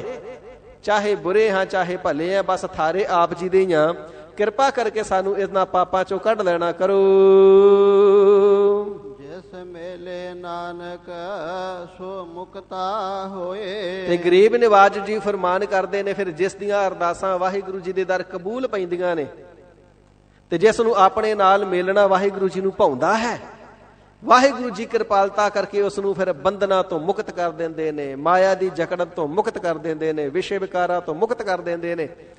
ਤੇ ਜਿਸ ਨੂੰ ਵਾਹਿਗੁਰੂ ਜੀ ਬਖਸ਼ ਲੈਂਦੇ ਨੇ, ਆਪਣੇ ਨਾਲ ਮੇਲ ਲੈਂਦੇ ਨੇ, ਉਹ ਸਾਰੇ ਵਿਕਾਰਾਂ ਤੋਂ, ਵਿਚਾਰਾਂ ਤੋਂ, ਪਾਪਾਂ ਤੋਂ ਤੇ ਜੰਮਣ ਮਰਨ ਤੋਂ ਮੁਕਤ ਹੋ ਜਾਂਦਾ ਹੈ। ਇਹ ਵਾਹਿਗੁਰੂ ਜੀ ਦੀ ਦਾਤ ਹੈ। ਜਿਸ ਨੂੰ ਭਾਉਣ, ਜਿਹੜਾ ਜਿਸ ਨੂੰ ਕੱਢਣਾ ਭਾਉਂਦਾ ਹੋਵੇ ਉਸ ਨੂੰ ਕੱਢ ਕੇ ਆਪਣੇ ਸਵਰੂਪ ਰੂਪ ਦੇ ਨਾਲ ਮਿਲ ਕੇ ਅਭੇਦਤਾ ਬਖਸ਼ਦੇ ਹਨ ਜੀ। ਗੌੜੇ ਗੁਆਰੇ ਰੇ ਮਹਲਾ ਪੰਜਵਾਂ। ਗੌੜੀ ਰਾਗ ਹੈ, ਗੁਆਰੇ ਰੀ ਇਸ ਰਾਗ ਦੀ ਜਾਤੀ ਹੈ। ਪੰਜਵੇਂ ਪਾਤਸ਼ਾਹ ਹਜ਼ੂਰ ਸ੍ਰੀ ਗੁਰੂ ਅਰਜਨ ਦੇਵ ਸਾਹਿਬ ਜੀ ਮਹਾਰਾਜ ਫਰਮਾਨ ਕਰਦੇ ਹਨ ਜੀ। ਕਲ ਯੁਗ ਮਹਿ ਮਿਲ ਆਏ ਸੰਜੋਗ। ਸਿੱਖਾਂ ਨੇ ਆ ਕਰਕੇ ਬੇਨਤੀ ਕੀਤੀ, ਸੱਚੇ ਪਾਤਸ਼ਾਹ ਇੱਕ ਬੀਬੀ ਹੈ ਤੇ ਆਪਣੇ ਪਤੀ ਦੀ ਚਿਖਾ ਦੇ ਉੱਪਰ ਬੈਠ ਕਰਕੇ ਮੁਰਦੇ ਦੇ ਨਾਲ ਸੜ ਕੇ ਤੇ ਸਤੀ ਹੋ ਗਈ ਏ।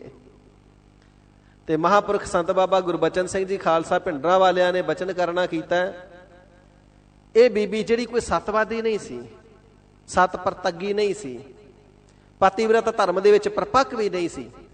ਇਸ ਨੇ ਆਪਣੇ 8 ਪਤੀ ਪਹਿਲਾਂ ਮਾਰ ਦਿੱਤੇ ਹੋਏ ਸੀ ਕਿਉਂਕਿ ਇਸ ਨੂੰ ਪਸੰਦ ਨਹੀਂ ਸੀ।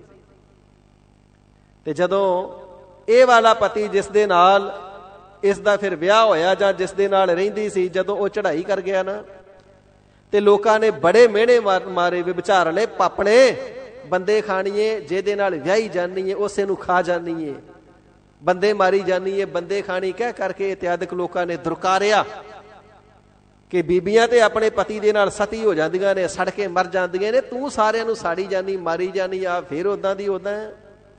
ਮਿਹਣਿਆਂ ਦੀ ਮਾਰੀ ਨੇ ਲੱਜਾ ਮਹਿਸੂਸ ਕੀਤੀ, ਸ਼ਰਮ ਮਹਿਸੂਸ ਕੀਤੀ, ਆਪਣੇ ਪਤੀ ਦੀ ਚਿਖਾ ਦੇ ਉੱਪਰ ਬੈਠ ਗਈ ਤੇ ਜਦੋਂ ਪਤੀ ਦੀ ਚਿਤਾ ਜਲਾਈ ਗਈ ਤੇ ਵਿੱਚ ਸੜ ਕੇ ਮਰ ਗਈ।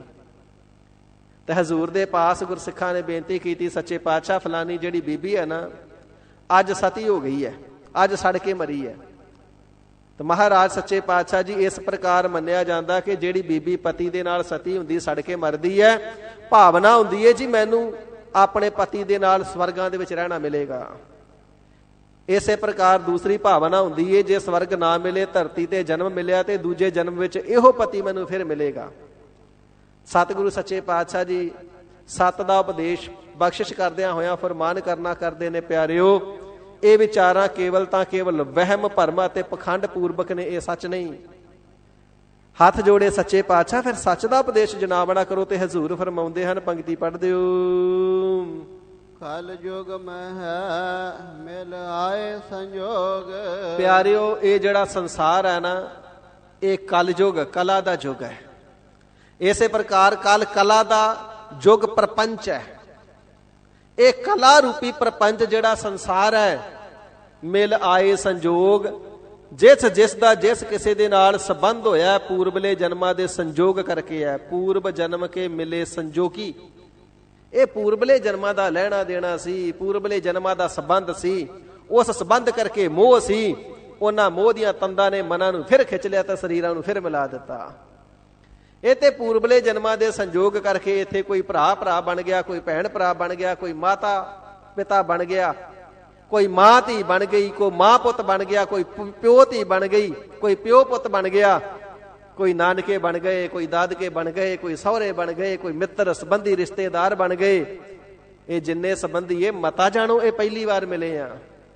ਸਾਰਿਆਂ ਦੇ ਨਾਲ ਪੂਰਬਲੇ ਜਨਮਾਂ ਦੇ ਵਿੱਚ ਕੋਈ ਨਾ ਕੋਈ ਸੰਬੰਧ ਸੀ, ਉਹਨਾਂ ਸੰਬੰਧਾਂ ਕਰਕੇ ਫਿਰ ਇਸੇ ਜਨਮ ਦੇ ਵਿੱਚ ਆ ਕਰਕੇ ਮਿਲਾਪ ਹੋਇਆ ਹੈ। ਇਹ ਕਲਾ ਦਾ ਯੁੱਗ ਹੈ, ਇਹ ਕਲਾ ਦਾ ਪ੍ਰਪੰਚ ਸੰਸਾਰ ਹੈ, ਕਲ ਯੁੱਗ।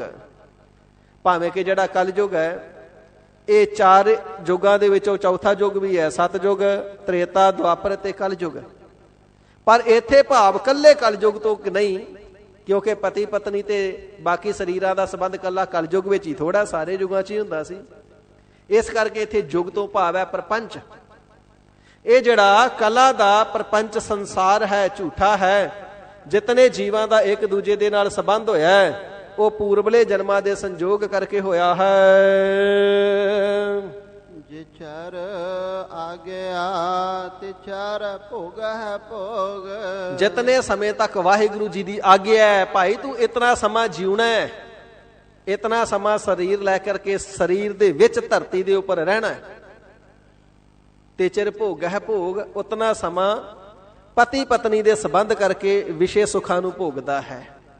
ਤੇ ਚਿਰ ਭੋਗ ਹੈ ਭੋਗ, ਜਿਤਨਾ ਸਮਾਂ ਵਾਹਿਗੁਰੂ ਜੀ ਨੇ ਸਵਾਸ ਬਖਸ਼ੇ ਨੇ ਉਤਨਾ ਸਮਾਂ ਆਪਣੇ ਪ੍ਰਾਲਬਧ ਦੇ ਅਨੁਸਾਰ ਪਦਾਰਥਾਂ ਨੂੰ ਖਾਂਦਾ ਪੀਂਦਾ, ਪਦਾਰਥਾਂ ਦੇ ਸੁੱਖਾਂ ਨੂੰ ਭੋਗਦਾ ਹੈ। ਜਲ ਨਾ ਪਾਈਐ ਰਾਮ ਸਨੇਹ। ਤੇ ਜੇ ਇਸ ਪ੍ਰਕਾਰ ਵਾਹਿਗੁਰੂ ਜੀ ਦੇ ਭਾਣੇ ਤੋਂ ਅਣਜਾਣ ਕੋਈ ਸਰੀਰ ਪਤੀ ਦੀ ਚਿਖਾ ਤੇ ਬੈਠ ਕੇ ਸੜ ਗਿਆ ਤੇ ਕਹੀਏ ਸਤੀ ਹੋ ਗਿਆ, ਹਜ਼ੂਰ ਕਹਿੰਦੇ ਪਿਆਰਿਓ ਨਹੀਂ। ਜਲ ਹੈ ਨਾ ਪਾਈਐ ਰਾਮ ਸਨੇਹੀ, ਚਿਖਾ ਤੇ ਸਣ ਦੇ ਨਾਲ ਨਾ ਤੇ ਰਾਮ ਰਮਿਆ ਹੋਇਆ ਪਰਮਾਤਮਾ ਵਾਹਿਗੁਰੂ ਮਿਲਣਾ ਹੈ ਤੇ ਨਾ ਹੀ ਸਨੇਹੀ, ਜਿਸ ਦੇ ਸਨੇਹ ਕਰਕੇ ਮੋਹ ਕਰਕੇ ਜਿਸ ਪਤੀ ਦੇ ਮੋਹ ਵਿੱਚ ਸੜ ਕੇ ਮਰ ਗਈ, ਨਾ ਹੀ ਉਹ ਪਤੀ ਮਿਲਣਾ ਹੈ, ਨਾ ਤੇ ਸਵਰਗਾਂ ਵਿੱਚ ਉਸ ਦੇ ਨਾਲ ਮਿਲਾਪ ਹੋਣਾ। ਇਸੇ ਪ੍ਰਕਾਰ ਜੇ ਕਹੀਏ ਸੜ ਮਰਨ ਦੇ ਨਾਲ ਹੀ ਦੁਬਾਰਾ ਉਹ ਪਤੀ ਪ੍ਰਾਪਤ ਹੋ ਜਾਵੇ ਤੇ ਸੜ ਮਰਨੇ ਕਰਕੇ ਵੀ ਦੁਬਾਰਾ ਪ੍ਰਾਪਤ ਨਹੀਂ ਹੋਣਾ। ਕਿਰਤ ਸੰਜੋਗ ਸਤੇ ਉਠ ਹੋਏ। ਤੇ ਮਹਾਰਾਜ ਜਦੋਂ ਉਸਨੇ ਦੁਬਾਰਾ ਮਿਲਣਾ ਹੀ ਨਹੀਂ ਤੇ ਫਿਰ ਇਹ ਸੜ ਕਿਉਂ ਮਰਦੀਆਂ ਨੇ? ਤੇ ਹਜ਼ੂਰ ਫਰਮਾਵਣਾ ਕਰਦੇ ਨੇ ਕਿਰਤ ਸੰਜੋਗ ਹੈ, ਤੇ ਕਿਰਤ ਦਾ ਸੰਜੋਗ ਹੈ ਕਿਸੇ ਜਨਮ ਵਿੱਚ ਕਿਸੇ ਨੂੰ ਸਾੜ ਕੇ ਮਾਰਿਆ ਹੋਵੇਗਾ, ਬਦਲਾ ਪਈਆਂ ਚਕਾਉਂਦੀਆਂ ਨੇ, ਹੁਣ ਆਪ ਸੜ ਕੇ ਮਰਦੀਆਂ ਨੇ। ਸਤੀ ਉਠ ਹੋਈ, ਇਸ ਪ੍ਰਕਾਰ ਇਹ ਕਿਰਤ ਦੀ ਸੰਜੋਗ ਹੈ। ਸੱਚੇ ਪਾਤਸ਼ਾਹ ਸਾਰੀਆਂ ਹੀ ਨੇ ਤੇ ਪਿਛਲੇ ਜਨਮ ਵਿੱਚ ਕਿਸੇ ਨੂੰ ਸਾੜ ਕੇ ਨਹੀਂ ਮਾਰਿਆ ਹੋਵੇਗਾ। ਤੇ ਹਜ਼ੂਰ ਫਰਮਾਉਂਦੇ ਨੇ ਕਿਰਤ ਸੰਜੋਗ। ਕਿਰਤ ਕੀ ਹੈ? ਜੋ ਅਸੀਂ ਕਰਦੇ ਆ ਸਾਡੀ ਕਿਰਤ ਹੈ। ਇਹਨਾਂ ਨੇ ਕੀ ਕੀਤਾ? ਮਨ ਦਾ ਹੱਠ ਕਰ ਲਿਆ ਤੇ ਮਨ ਦਾ ਹੱਠ ਹੀ ਇਹਨਾਂ ਦੀ ਕਿਰਤ ਬਣ ਗਈ। ਦੂਸਰੀਆਂ ਬੀਬੀਆਂ ਨੂੰ ਚਿਖਾ ਤੇ ਬੈਠ ਕੇ ਸੜਦਿਆਂ ਦੇਖਿਆ ਤੇ ਹੱਠ ਕਰ ਲਿਆ ਜੀ ਮੈਂ ਵੀ ਫਲਾਨੀ ਵਾਂਗੂ ਸੜ ਕੇ ਮਰਨਾ ਹੈ। ਇਸ ਪ੍ਰਕਾਰ ਹੱਠ ਦੀ ਕਿਰਤ ਕਰ ਲਈ। ਸਤੀ ਉਠ ਹੋਈ ਤਾਂ ਆਪਣੇ ਆਪ ਨੂੰ ਖਵਾਉਂਦੀਆਂ ਨੇ ਅਸੀਂ ਸਤੀ ਹੋ ਗਈਆਂ, ਪਰ ਸਤੀ ਨਹੀਂ ਹੁੰਦੀਆਂ, ਸੰਸਾਰ ਤੋਂ ਉੱਠ ਜਾਂਦੀਆਂ ਨੇ, ਸਰੀਰ ਕਰਕੇ ਚਲੀਆਂ ਜਾਂਦੀਆਂ ਨੇ। ਵਿਸ਼ਰਾਮ ਦੇ ਕਰਕੇ ਸਾਹਿਬ ਜੀ ਫਰਮਾਉਂਦੇ ਹਨ ਜੀ, ਦੇਖਾ ਦੇਖੇ ਮਨ ਹਠ ਜਲ ਜਾਈਐ। ਇਹ ਤੇ ਇੱਕ ਨੂੰ ਸੜਦਿਆਂ ਦੇਖਿਆ, ਦੂਜੀ ਨੂੰ ਸੜਦਿਆਂ ਦੇਖਿਆ, ਚੌਥੀ ਨੂੰ ਸੜਦਿਆਂ ਦੇਖਿਆ। ਆਪਣੇ ਜੀਵਨ ਵਿੱਚ ਇਹਨਾਂ ਨੇ ਕਿੰਨਿਆਂ ਨੂੰ ਸੜਦਿਆਂ ਦੇਖ ਲਿਆ। ਇਸ ਕਰਕੇ ਦੇਖਾ ਦੇਖੀ ਮਨ ਹਠ ਜਲ ਜਾਏ। ਦੂਸਰਿਆਂ ਨੂੰ ਵੇਖ ਕਰਕੇ ਮਨ ਦਾ ਹੱਠ ਕਰਕੇ ਸੜ ਮਰਦੀਆਂ ਹਨ। ਪ੍ਰਿਯ ਸੰਗ ਨਾ ਪਾਵੈ ਬਹੁ ਜੋ ਨ ਪਵਾਈਐ। ਇਵੇਂ ਚਿਖਾ ਦੇ ਉੱਪਰ ਬੈਠ ਕੇ ਸੜਨ ਦੇ ਨਾਲ ਪ੍ਰਿਯ ਸੰਗ ਨਾ ਪਾਈਐ। ਪਿਆਰਾ ਪਤੀ ਜਿਸ ਦੇ ਨਾਲ ਸੜ ਕੇ ਮਰੀਆਂ, ਸਵਰਗ ਦੇ ਵਿੱਚ ਵੀ ਉਸ ਦਾ ਸੰਗ ਨਹੀਂ ਪਾਇਆ ਗਿਆ। ਉਸ ਦੀ ਸੰਗਤ, ਉਸ ਦਾ ਸਾਥ ਉੱਥੇ ਵੀ ਨਹੀਂ ਮਿਲਣਾ। ਬਹੁ ਜੋਨ ਭਵਾਈਐ, ਬਹੁਤੀਆਂ ਜੂਨਾਂ ਦੇ ਵਿੱਚ ਬਲਕਿ ਇਹਨਾਂ ਨੂੰ ਭਰਮਾਇਆ ਜਾਂਦਾ, ਕਿਉਂਕਿ ਇਹ ਵੀ ਤੇ ਆਤਮ ਹੱਤਿਆ ਹੀ ਹੈ ਨਾ, ਆਪਣੇ ਆਪ ਸੜ ਕੇ ਮਰ ਜਾਣਾ। ਵਾਹਿਗੁਰੂ ਜੀ ਨੇ ਨਾਯਾਬ ਜ਼ਿੰਦਗੀ ਬਖਸ਼ੀਏ, ਦੇਵਤਿਆਂ ਤੋਂ ਜ਼ਿਆਦਾ ਕੀਮਤੀ ਮਨੁੱਖਾ ਸਰੀਰ ਬਖਸ਼ਿਆ, ਜਿਸ ਨੂੰ ਦੇਵਤੇ ਵੀ ਲੋਚਦੇ ਨੇ, ਤਰਸਦੇ ਨੇ। ਤੇ ਵਾਹਿਗੁਰੂ ਜੀ ਦੀ ਏਡੀ ਵੱਡੀ ਭਾਰੀ ਦਾਤ ਦੀ ਇੰਨੀ ਨਿਰਾਦਰੀ ਕਰ ਦੇਣੀ ਕਿ ਅੱਗ ਤੇ ਰੱਖ ਕੇ ਸਾੜ ਕੇ ਹੀ ਮਾਰ ਦੇਣਾ, ਤੇ ਇਸ ਦੀ ਦਾਤ ਦੀ ਬੇਅਦਬੀ ਹੈ ਨਾ। ਫਿਰ ਆਤਮ ਘਾਤੀ ਹੈ, ਜਗਤ ਕਸਾਈ, ਇਹਨਾਂ ਨੂੰ ਪਾਪ ਲੱਗਦਾ ਬਹੁਤ। ਜੂਨੀਆਂ ਦੇ ਵਿੱਚ 84 ਲੱਖ ਜੂਨੀਆਂ ਵਿੱਚ, ਚਾਰੇ ਖਾਣੀਆਂ ਦੇ ਵਿੱਚ ਇਹਨਾਂ ਨੂੰ ਭਰਮਾਇਆ ਜਾਂਦਾ ਹੈ। ਸੇਲ ਸੰਜਮ ਪ੍ਰਿਯ ਆਗਿਆ ਮਾਨੈ। ਹਜ਼ੂਰ ਜੇ ਇਹ ਸਤੀਆਂ ਨਹੀਂ ਤੇ ਆਪ ਜੀ ਕਿਰਪਾ ਕਰਕੇ ਫਰਮਾਨ ਕਰਕੇ ਦੱਸਣਾ ਕਰੋ ਜੀ, ਸਤੀਆਂ ਕੌਣ ਹੁੰਦੀਆਂ ਨੇ। ਤੇ ਸਤਿਗੁਰੂ ਸੱਚੇ ਪਾਤਸ਼ਾਹ ਜੀ ਫਰਮਾਨ ਕਰਦੇ ਨੇ, ਸੀਲ ਜਿਸ ਦਾ ਸੁਭਾਅ ਬੜਾ ਸੀਲ ਹੋਵੇ, ਬੜਾ ਕੋਮਲ ਹੋਵੇ, ਬੜਾ ਨਰਮ ਸੁਭਾਅ, ਬੜਾ ਨਿਮਰਤਾ ਵਾਲਾ ਸੁਭਾਅ ਹੋਵੇ। ਜਿਹੜੀ ਬੀਬੀ ਸੰਜਮ ਵਿੱਚ ਰਹਿੰਦੀ ਹੋਵੇ, ਆਪਣੇ ਨੇਤਰਾਂ ਨੂੰ, ਆਪਣੇ ਕੰਨਾਂ ਨੂੰ ਬੁਰੇ ਵਿਚਾਰਾਂ ਤੋਂ, ਬੁਰੀ ਦ੍ਰਿਸ਼ਟੀ ਤੋਂ ਬਚਾ ਕੇ ਰੱਖੇ। ਪਰ ਪੁਰਸ਼ ਵੱਲ ਕਦੇ ਮੈਲੇ ਹਿਰਦੇ ਨਾਲ ਦੇਖੇ ਨਾ, ਨਿੰਦਿਆ ਚੁਗਲੀ ਕਦੇ ਸੁਣੇ ਨਾ, ਹੱਥਾਂ ਪੈਰਾਂ ਦੇ ਨਾਲ ਕਦੇ ਬੁਰੀ ਕਿਰਤ ਨਾ ਕਰੇ, ਪੈਰਾਂ ਨਾਲ ਚੱਲ ਕੇ ਬੁਰੇ ਮਾਰਗ ਤੇ ਨਾ ਜਾਵੇ, ਹੱਥਾਂ ਦੇ ਨਾਲ ਪਤੀ ਦੀ ਸੇਵਾ ਤੇ ਕਰੇ, ਕਦੇ ਬੁਰਾ ਕਰਮ ਨਾ ਕਰੇ। ਸੀਲ ਸੰਜਮ ਪ੍ਰਿਯ ਆਗਿਆ ਮਾਨੈ, ਤੇ ਆਪਣੇ ਪਤੀ ਦੀ ਆਗਿਆ ਨੂੰ ਪ੍ਰਮਾਤਮਾ ਦਾ ਹੁਕਮ ਕਰਕੇ ਜਾਣੇ। ਇਸ ਪ੍ਰਕਾਰ ਜੋ ਪਤੀ ਦੇ ਹੁਕਮ ਦੇ ਵਿੱਚ ਰਹਿੰਦੀ ਹੈ, ਐਸਾ ਨਾ ਹੋਵੇ ਕਿ ਪਾਣੀ ਕੇ ਮੰਗਤ ਪਾਹਨ ਮਾਰਤ, ਨਾਰ ਕੈ ਘਰ ਕੇਹਰ ਆਨੀ। ਸਾਹਿਬੇ ਕਮਾਲ ਸ੍ਰੀ ਗੁਰੂ ਗੋਬਿੰਦ ਸਿੰਘ ਜੀ ਫਰਮਾਨ ਕਰਨਾ ਕਰਦੇ ਨੇ, ਪਤੀ ਮੰਗੇ ਬਾਹਰੋਂ ਆ ਕੇ ਪਾਣੀ, ਤੇ ਅੱਗੋਂ ਪੱਥਰ ਲੈ ਕੇ ਪੈ ਜਾਵੇ, ਤੈਨੂੰ ਘੜਾ ਨਹੀਂ ਦਿਸਦਾ, ਪਾਣੀ ਤੂੰ ਆਪ ਪੀ ਕੇ ਪੀ ਲੈ, ਮੈਂ ਵੀ ਤੇ ਪਾ ਕੇ ਹੀ ਦੇਣਾ, ਤੇਰੇ ਹੱਥ ਨਹੀਂ ਅੱਗੇ, ਆਪੇ ਪੀ ਲੈ। ਕਹਿੰਦੇ ਮੰਗਿਆ ਪਾਣੀ ਤੇ ਅੱਗੋਂ ਪੱਥਰ ਮਾਰਨ ਪੈ ਗਈ। ਇਹ ਘਰ ਵਿੱਚ ਇਸਤਰੀ ਲਿਆਂਦੀ ਹੈ ਕਿ ਸ਼ੇਰਨੀ ਲੈਂਦੀ ਹੈ, ਹਰ ਵੇਲੇ ਪਾੜ ਖਾਣ ਪੈਂਦੀ ਹੈ। ਐਸੀ ਸਤੀ ਨਹੀਂ ਹੋ ਸਕਦੀ, ਭਾਵੇਂ ਚਿਖਾ ਦੇ ਵੀ ਸੜ ਜੇ। ਸੀਲ ਸੁਭਾਅ, ਨਰਮ ਸੁਭਾਅ, ਸੰਜਮ ਵਿੱਚ ਰਹਿਣ ਵਾਲੀ, ਪਤੀ ਦੀ ਆਗਿਆ ਵਿੱਚ ਰਹਿਣ ਵਾਲੀ, ਪਤੀ ਨੂੰ ਜੋ ਪ੍ਰਮਾਤਮਾ ਕਰਕੇ ਮੰਨਦੀ ਹੈ। ਤਿਸ ਨਾਰੀ ਕਾ ਦੁਖ ਨਾ ਜਮਾਨੈ। ਭਾਈ ਐਸੀ ਬੀਬੀ ਹੁੰਦੀ ਏ ਸਤਵੰਤੀ, ਐਸੀ ਬੀਬੀ ਹੁੰਦੀ ਏ ਧਰਮਾਤਮਾ, ਐਸੀ ਬੀਬੀ ਹੁੰਦੀ ਏ ਸਤ ਪਰਤਗੀ, ਐਸੀ ਬੀਬੀ ਹੁੰਦੀ ਏ ਸੱਚੀ ਸਿਧਾਂਤਕ ਰੂਪ ਵਿੱਚ ਦੇਵੀ। ਤੇ ਜਿਹੜੀ ਐਸੀ ਦੇਵੀ ਏ, ਐਸੀ ਇਸਤਰੀ ਏ ਨਾ, ਪਤੀ ਦੇ ਭਾਣੇ ਵਿੱਚ ਰਹਿਣ ਵਾਲੀ, ਮਰਜ਼ੀ ਆਗਿਆ ਵਿੱਚ ਰਹਿਣ ਵਾਲੀ, ਮਨ ਬਾਣੀ ਸਰੀਰ ਕਰਕੇ ਪਤੀ ਨੂੰ ਸਮਰਪਿਤ ਹੋ ਗਈ। ਇੱਕ ਪਤੀ ਤੋਂ ਇਲਾਵਾ ਦੁਨੀਆ ਦੇ ਅੰਦਰ ਕਿਸੇ ਵੀ ਪੁਰਸ਼ ਨੂੰ ਕਦੇ ਪੁਰਖ ਕਰਕੇ ਜਾਣਿਆ ਹੀ ਨਹੀਂ। ਸਾਰਿਆਂ ਨੂੰ ਸਬਾਈ ਨਾਰ ਭਾਵੇਂ ਸਰੀਰ ਕਰਕੇ ਪੁਰਸ਼ ਹੀ ਨੇ, ਸਭਨਾਂ ਨੂੰ ਬੀਬੀਆਂ ਹੀ ਜਾਣਨਾ। ਮੇਰੇ ਵਾਸਤੇ ਕੇਵਲ ਤਾਂ ਕੇਵਲ ਉਹੀ ਪੁਰਸ਼ ਹੈ ਜਿਸ ਦੇ ਲੜ ਮੇਰੇ ਨਾਨਕਿਆਂ ਦਾਦਕਿਆਂ ਨੇ ਲਾਹ ਦਿੱਤਾ, ਮੇਰੇ ਪਿਤਾ ਨੇ ਪੱਲਾ ਫੜਾ ਦਿੱਤਾ। ਜਿਸ ਬੀਬੀ ਦੀ ਐਸੀ ਭਾਵਨਾ ਹੈ, ਆਪਣੇ ਪਤੀ ਤੋਂ ਬਿਨਾਂ ਕਿਸੇ ਪੁਰਖ ਨੂੰ ਪੁਰਖ ਕਰਕੇ ਹੀ ਨਹੀਂ ਜਾਣਿਆ, ਕਦੇ ਹਿਰਦਾ ਮਲੀਨ ਹੀ ਨਹੀਂ ਕੀਤਾ। ਤਿਸ ਨਾਰੀ ਕਹੋ, ਐਸੀ ਇਸਤਰੀ ਨੂੰ, ਐਸੀ ਬੀਬੀ ਨੂੰ ਦੁੱਖ ਨਾ ਜਮਾਨੈ। ਦੁਨੀਆ ਵਿੱਚ ਰਹਿੰਦਿਆਂ, ਜ਼ਮਾਨੇ 'ਚ ਰਹਿੰਦਿਆਂ ਕੋਈ ਦੁੱਖ ਨਹੀਂ ਲੱਗਦਾ। ਐਸੀ ਬੀਬੀ ਨੂੰ ਦੁੱਖ ਨਾ ਜਮਾਨੈ, ਜਮਾ ਨੈ ਜਮਾ ਦਾ। ਦਰਗਾਹ ਦੇ ਵਿੱਚ, ਨਰਕਾਂ ਦੇ ਵਿੱਚ ਜਾ ਕਰਕੇ ਜਮਾ ਦੇ ਪਾਸੋਂ ਦੁੱਖ ਨਹੀਂ ਸਹਾਰਨੇ ਪੈਂਦੇ। ਕਹੋ ਨਾਨਕ ਜਨ ਪ੍ਰਿਯੋ ਪਰਮੇਸ਼ਰ ਕਰ ਜਾਣਿਆ। ਸਤਿਗੁਰੂ ਗਰੀਬ ਨਿਵਾਜ ਸ੍ਰੀ ਗੁਰੂ ਅਰਜਨ ਦੇਵ ਸੱਚੇ ਪਾਤਸ਼ਾਹ ਜੀ ਮਹਾਰਾਜ ਹਜ਼ੂਰੇ ਆਲਮ ਫਰਮਾਨ ਕਰਨਾ ਕਰਦੇ ਨੇ, ਜਿਸ ਬੀਬੀ ਨੇ ਆਪਣੇ ਪਤੀ ਨੂੰ ਪਰਮੇਸ਼ਰ ਸਰੂਪ ਕਰਕੇ ਮੰਨਿਆ ਹੈ, ਪਤੀ ਨੂੰ ਹੀ ਆਪਣਾ ਪਰਮਾਤਮਾ ਜਾਣਿਆ ਹੈ। ਧਨ ਸਤੇ ਦਰਗਹ ਪਰਵਾਨਿਆ। ਉਹ ਸਤੀ, ਉਹ ਸਤਵੰਤੀ, ਉਹ ਬੀਬੀ ਧਨ ਹੈ, ਧਨਤਾ ਦੇ ਯੋਗ ਹੈ, ਤੇ ਦਰਗਾਹ ਦੇ ਵਿੱਚ ਸੱਚਖੰਡ ਵਿੱਚ ਵੀ ਉਸ ਦਾ ਜਿਹੜਾ ਸਤ ਹੈ ਉਹ ਪ੍ਰਵਾਨ ਹੈ। ਭਗਤ ਜੈਦੇਵ ਜੀ ਨੇ ਨਾ ਤੇ ਭਗਤ ਜੈਦੇਵ ਜੀ ਜਿਨ੍ਹਾਂ ਦੀ ਬਾਣੀ ਸ੍ਰੀ ਗੁਰੂ ਗ੍ਰੰਥ ਸਾਹਿਬ ਜੀ ਦੇ ਪਾਵਨ ਸਰੂਪ ਦੇ ਅੰਦਰ ਸੁਭਾਏਮਾਨ ਹੈ, ਇਹਨਾਂ ਦੀ ਧਰਮ ਸਪਤਨੀ ਜਿਸ ਦਾ ਨਾਮ ਹੈ ਬੀਬੀ ਪਦਮਾਵਤੀ, ਉਸ ਸਮੇਂ ਦਾ ਰਾਜਾ ਸੀ ਪੀਪਾ, ਤੇ ਆਪ ਜੀ ਦਾ ਬੜਾ ਸ਼ਰਧਾਲੂ ਹੈ। ਆਪਣੇ ਰਾਜ ਮਹਿਲਾਂ ਦੇ ਵਿੱਚ ਬੁਲਾਇਆ। ਭਗਤ ਜੈਦੇਵ ਜੀ ਆਪਣੀ ਘਰ ਵਾਲੀ ਬੀਬੀ ਪਦਮਾਵਤੀ ਦੇ ਸਹਿਤ ਰਾਜਾ ਪੀਪਾ ਦੇ ਮਹਿਲਾਂ ਵਿੱਚ ਗਏ ਨੇ, ਤੇ ਹੁਣ ਬੀਬੀਆਂ ਨੇ ਬੀਬੀਆਂ ਕੋਲ ਰਹਿਣਾ। ਭਗਤ ਜੀ ਨੂੰ ਜ਼ਿਆਦਾ ਸਮਾਂ ਰਾਜਾ ਆਪਣੇ ਨਾਲ ਰੱਖਦਾ ਹੈ, ਦਰਸ਼ਨ ਕਰਦੇ, ਪ੍ਰਵਚਨ ਸੁਣਦੇ ਨੇ। ਪਰ ਪਦਮਾਵਤੀ ਜੀ ਭਗਤ ਜੀ ਦੀ ਧਰਮ ਸੁਪਤਨੀ ਰਾਜੇ ਦੀ ਰਾਣੀ ਦੇ ਕੋਲ ਰਹਿੰਦੇ ਨੇ। ਉਸ ਦੀ ਰਾਣੀ ਦਾ ਨਾਮ ਹੈ ਸੀਤਾ। ਭਗਤ ਪੀਪਾ ਜੀ ਜੋ ਬਾਅਦ ਵਿੱਚ ਭਗਤ ਹੋਏ, ਪਹਿਲਾਂ ਰਾਜਾ ਸੀ। ਰਾਜਾ ਤੋਂ ਭਗਤ ਕਰਨ ਦਾ ਸਬਾਬੀ ਇਹ ਬਣਿਆ, ਸੰਜੋਗ ਹੀ ਇਹ ਬਣਿਆ। ਰਾਣੀ ਸੀਤਾ ਨੇ ਕਹਿਣਾ ਕੀਤਾ, ਮੇਰੇ ਭਰਾ ਚੜ੍ਹਾਈ ਕਰ ਗਏ ਤੇ ਜਿਹੜੀਆਂ ਮੇਰੀਆਂ ਭਰਜਾਈਆਂ ਨੇ ਮੇਰੇ ਭਰਾਵਾਂ ਦੀਆਂ ਚਿਖਾਂ ਤੇ ਬੈਠ ਕੇ ਸਤੀਆਂ ਹੋ ਗਈਆਂ, ਸੜਕੇ ਮਰ ਗਈਆਂ। ਵੇਖ ਕਿੱਡੀ ਵੱਡੀ ਕੁਰਬਾਨੀ, ਸਤੀਆਂ ਹੋ ਗਈਆਂ। ਤੇ ਪਦਮਾਵਤੀ ਜੀ ਨੇ ਕਹਿਣਾ ਕੀਤਾ, ਇਹ ਕਾਹਦਾ ਸਤੀ ਪੁਣਾ ਹੋਇਆ, ਚਿਖਾ ਤੇ ਬੈਠ ਕੇ ਅੱਗ ਨਾਲ ਸੜ ਕੇ ਮਰਨਾ ਕੋਈ ਸਤੀਆਂ ਦਾ ਕੰਮ ਥੋੜਾ, ਇਹ ਕੋਈ ਸਤੀਆਂ ਨਹੀਂ ਹੁੰਦੀਆਂ, ਇਹ ਤੇ ਮਨ ਦਾ ਹੱਠ ਹੈ। ਤੇ ਫਿਰ ਸੀਤਾ ਜੀ ਨੇ ਪੁੱਛਿਆ, ਪਦਮਾਵਤੀ ਜੀ ਤੁਸੀਂ ਸਤੀ ਕਿਸ ਨੂੰ ਮੰਨਦੇ ਹੋ? ਤੇ ਬੀਬੀ ਪਦਮਾਵਤੀ ਜੀ ਨੇ ਕਹਿਣਾ ਕੀਤਾ, ਜਿਹੜੀ ਬੀਬੀ ਆਪਣੇ ਪਤੀ ਦੀ ਮੌਤ ਸੁਣਦਿਆਂ ਸਾਰ ਉਸੇ ਵੇਲੇ ਹੀ ਸਾਹ ਛੱਡ ਦੇਵੇ, ਅਗਲਾ ਸਾਹ ਹੀ ਨਾ ਆਵੇ।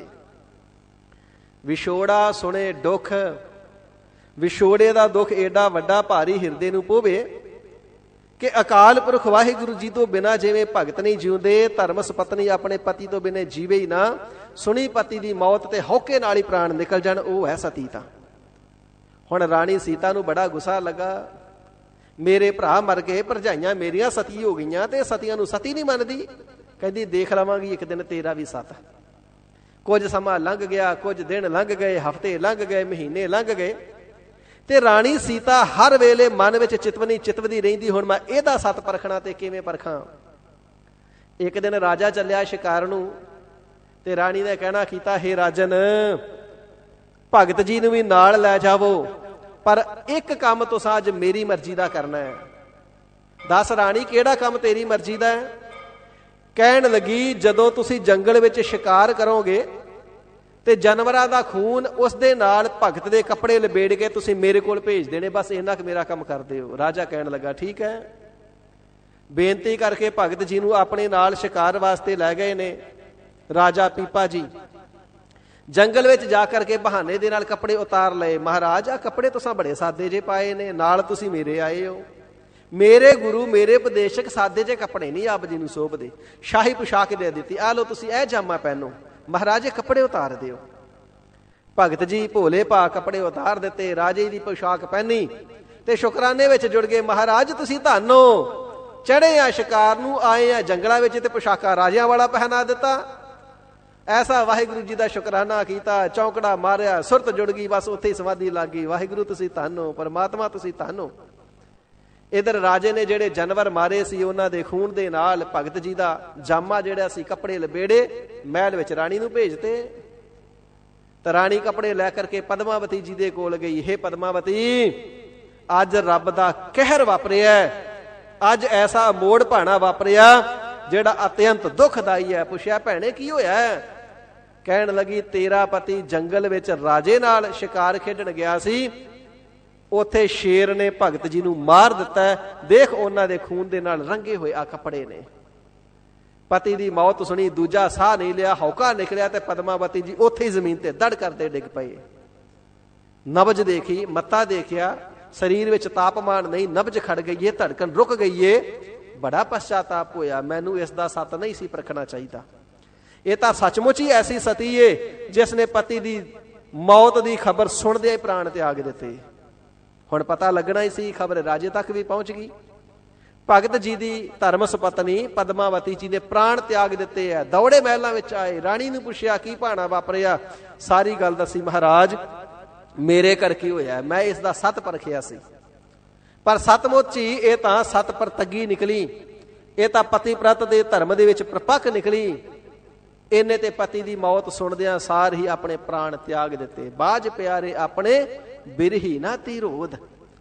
ਮਹਾਰਾਜ ਪ੍ਰਾਣਪਤੀ ਦਾ ਵਿਛੋੜਾ ਨਾ ਝੱਲਦਿਆਂ ਜਾਨ ਦੇ ਦਿੱਤੀ ਹੈ। ਹੌਕਾ ਲਿਆ, ਅਗਲਾ ਸਾਹ ਹੀ ਨਹੀਂ ਦਿਆ।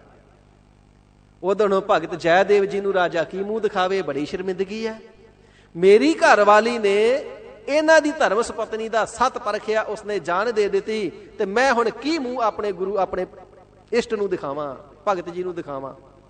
ਰਾਜਾ ਕਹਿਣ ਲੱਗਾ, ਜੇ ਤੂੰ ਸੱਤ ਪਰਖਿਆ ਤੇ ਉਸਦੀ ਜਾਨ ਗਈ, ਤਾਂ ਹੁਣ ਜਾਨ ਦੇ ਬਦਲੇ ਤੇ ਜਾਨ ਹੀ ਜਾਵੇਗੀ। ਹੁਣ ਮੈਂ ਆਪਣੀ ਜਾਨ ਦੇ ਦੇਵਾਂਗਾ, ਕਿਹੜਾ ਮੂੰਹ ਲੈ ਕੇ ਭਗਤ ਜੀ ਦੇ ਕੋਲ ਜਾਵਾਂ। ਚਿਖਾ ਬਣਾ ਲਈ, ਉੱਪਰ ਬੈਠ ਕੇ ਸੜ ਕੇ ਮਰਨ ਲੱਗਾ। ਭਗਤ ਜੀ ਨੂੰ ਪਤਾ ਲੱਗਿਆ, ਪੁੱਛਣਾ ਕੀਤਾ, ਰਾਜਨ ਕਿਉਂ ਸੜ ਕੇ ਮਰਦਾ ਹੈ? ਤੇ ਕਹਿਣਾ ਕੀਤਾ, ਜੀ ਮੇਰੇ ਕਾਰਨ, ਮੇਰੀ ਰਾਣੀ ਦੇ ਕਾਰਨ ਤੁਹਾਡੀ ਧਰਮ ਸੁਪਤਨੀ ਦੀ ਜਾਨ ਗਈ ਏ, ਮੈਂ ਜਿਉਂਦਾ ਨਹੀਂ ਰਹਿ ਸਕਦਾ। ਭਗਤ ਜੀ ਨੇ ਸਮਝਾਇਆ, ਉਸਦੀ ਉਮਰ ਹੀ ਇੰਨੀ ਹੋਵੇਗੀ, ਤਾਂ ਹੀ ਚੜਾਈ ਕਰ ਗਈ, ਤੂੰ ਸੜ ਕੇ ਨਾ ਮਰ। ਕਹਿਣ ਲੱਗਾ, ਨਹੀਂ ਮਹਾਰਾਜ ਮੈਂ ਨਹੀਂ ਰਹਿ ਸਕਦਾ। ਪੁੱਛਿਆ, ਫਿਰ ਜਿਉਂਦਾ ਕਿਵੇਂ ਬਚੇਗਾ? ਕਹਿਣ ਲੱਗਾ, ਮਹਾਰਾਜ ਜੇ ਤੁਹਾਡੀ ਧਰਮ ਸੁਪਤਨੀ ਜਿਉਂਦੀ ਹੋ ਜਾਵੇ ਨਾ, ਤਾਂ ਮੈਂ ਜਿਉਂਦਾ ਬਚਾਂਗਾ, ਨਹੀਂ ਤੇ ਮੈਂ ਵੀ ਮਰ ਜਾਣਾ।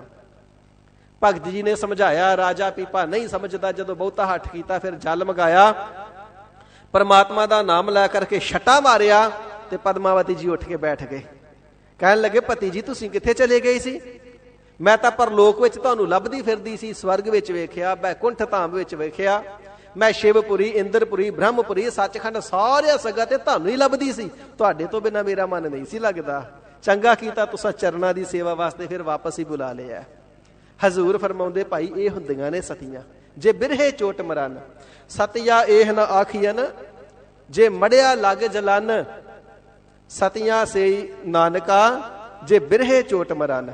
ਇਸ ਪ੍ਰਕਾਰ ਹਜ਼ੂਰ ਪਾਤਸ਼ਾਹ ਜੀ ਨੇ ਸਤੀਆਂ ਜਨਾਵਣਾ ਕੀਤੀਆਂ। ਪਿਆਰਿਓ, ਅੱਗ ਦੇ ਵਿੱਚ ਸੜ ਕਰਕੇ ਮਰਨ ਵਾਲੀਆਂ ਸਤੀਆਂ ਨਹੀਂ ਹੁੰਦੀਆਂ। ਸਤੀਆਂ ਤੇ ਉਹ ਨੇ ਪ੍ਰਾਣ ਪਿਆਰੇ ਪਤੀ ਦੀ ਮੌਤ ਦਾ ਸੰਦੇਸ਼ਾ ਸੁਣਦਿਆਂ ਹੌਕਾ ਨਿਕਲੇ ਤੇ ਜਾਨ ਨਿਕਲ ਜਾਵੇ, ਅਗਲਾ ਸਾਹ ਵੀ ਨਾ ਆਵੇ, ਇਹ ਅਸਲ ਦੇ ਵਿੱਚ ਸਤਵੰਤੀਆਂ ਨੇ, ਇਹ ਸਤੀਆਂ ਨੇ। ਸਾਧ ਸੰਗਤ ਜੀ, ਇਹ ਇਸ ਸ਼ਬਦ ਦੇ ਅਖਰੀ ਅਰਥ ਨੇ। ਅੰਤਰੀਵ ਭਾਵ ਕੱਲ ਸਰਵਣ ਕਰਾਂਗੇ, ਕਿਉਂਕਿ ਅੱਜ ਸਮਾਪਤੀ ਦਾ ਸਮਾਂ ਹੋ ਗਿਆ। ਇਸੇ ਸ਼ਬਦ ਦੇ ਅੰਤਰੀਵ ਭਾਵ ਕੱਲ ਸਰਵਣ ਕਰਾਂਗੇ।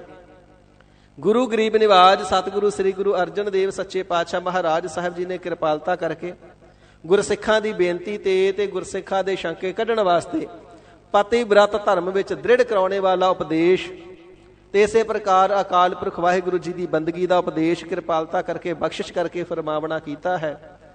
ਸਤਿਗੁਰਾਂ ਦੇ ਪਾਵਨ ਉਪਦੇਸ਼ ਦੀ ਵਿਚਾਰ ਕਰਦਿਆਂ ਬੇਅੰਤ ਪ੍ਰਕਾਰ ਦੀਆਂ ਹੋਈਆਂ ਭੁੱਲਾਂ ਚੁੱਕਾਂ ਤੇ ਰਹਿ ਗਈਆਂ ਤਰੁੱਟੀਆਂ ਦੀ ਤਖਤਾਂ ਤੇ ਸੁਭਾਇਮਾਨ ਸਾਹਿਬੇ ਕਮਾਲ ਸ੍ਰੀ ਗੁਰੂ ਗੋਬਿੰਦ ਸਿੰਘ ਸਾਹਿਬ ਜੀ ਜ਼ਾਹਰ ਜ਼ਹੂਰ ਹਾਜ਼ਰ ਹਜ਼ੂਰ ਸਰਬ ਕਲਾ ਭਰਪੂਰ ਨੇ। ਕਿਰਪਾਲਤਾ ਕਰਕੇ ਸਤਿਗੁਰੂ ਜੀ ਬਖਸ਼ ਲੈਣਾ। ਸ੍ਰੀ ਗੁਰੂ ਗ੍ਰੰਥ ਸਾਹਿਬ ਜੀ ਮਹਾਰਾਜ ਤੇ ਸਮੁੱਚੀ ਸੰਗਤ ਬਖਸ਼ਣ ਦੇ ਸਮਰੱਥ ਹੈ, ਕਿਰਪਾ ਕਰਕੇ ਬਖਸ਼ ਲੈਣਾ। ਅੱਗੇ ਵਾਸਤੇ ਸਮੱਤ ਬਖਸ਼ਣੀ। ਸਤਿਗੁਰੂ ਜੀ ਦੇ ਪਾਵਨ ਉਪਦੇਸ਼ ਦੀਆਂ ਅਖੀਰਲੀਆਂ ਪੰਕਤੀਆਂ ਪੜ੍ਹ ਕੇ ਸਮਾਪਤੀ ਹੈ ਜੀ। ਕਹੋ ਨਾਨਕ ਜਨ ਪ੍ਰਿਓ ਪਰਮੇਸ਼ਰ ਕਰ ਜਾਣਿਆ, ਧਨ ਸਤੀ ਦਰਗਹਿ ਪਰਵਾਨਿਆ। ਵਾਹਿਗੁਰੂ ਜੀ ਕਾ ਖਾਲਸਾ, ਵਾਹਿਗੁਰੂ ਜੀ ਕੀ ਫਤਿਹ। ਹੀ ਅਚੁਤ ਹੀ ਪਾਰ ਬ੍ਰਹਮ ਅਬਿਨਾਸੀ ਆਗਨਾਸ। हे पूरन हे सर्ब मैं दुख पंजन गुणतास। हे संगी हे निरंकार हे निर्गुण सब टेक।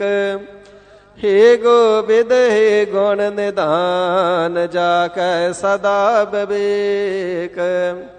हे अपरंपर हर हरे हह पी होवनहार।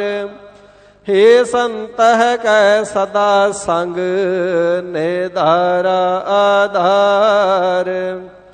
ठाकुर हो दासरो मैं निर्गुण गुण नहीं कोई। नानक दीजै नाम दान राखो हिया परोई। आई प्रभ सरनागति कृपा निध दयाल। एक अखर हर मन बसत नानक होत निहाल। वाहिगुरु नाम जहाज है चढ़े सो उतरै पार। ਜੋ ਸਰਦਾ ਕਰ ਸੇਵ ਦੇ ਗੁਰ ਪਾਰ ਉਤਾਰਨ ਹਾਰ ਕਥਾ ਨਿਤਾ ਪ੍ਰਤ ਹੋਤ ਹੈ ਸੁਣੋ ਸੁ ਸਿੰਘ ਸੁਜਾਨ ਨਾਨਕ ਗੁਰੂ ਗੋਬਿੰਦ ਸਿੰਘ ਜੀ ਸਦਾ ਕਰੈ ਕਲਿਆਣ ਨਾਨਕ ਗੁਰੂ ਗੋਬਿੰਦ ਸਿੰਘ ਜੀ ਸਦਾ ਕਰੈ ਕਲਿਆਣ। ਵਾਹਿਗੁਰੂ ਜੀ ਕਾ ਖਾਲਸਾ ਵਾਹਿਗੁਰੂ ਜੀ ਕੀ ਫਤਿਹ। ਗਾਜ ਕੇ ਜੈਕਾਰ ਆਗ ਜਾਵੇ ਸੋ ਨਿਹਾਲ ਹੋਵੇ ਸਾਤ ਸ਼ੇਰੇ ਅਕਾਲ ਗੁਰਬਾਰ ਅਕਾਲ ਦੇਗ ਤੇਗ ਫਤਿਹ ਗੁਰੂ ਪੰਥ ਖਾਲਸੇ ਦੇ ਚੜ੍ਹਦੇ ਕਲਾ।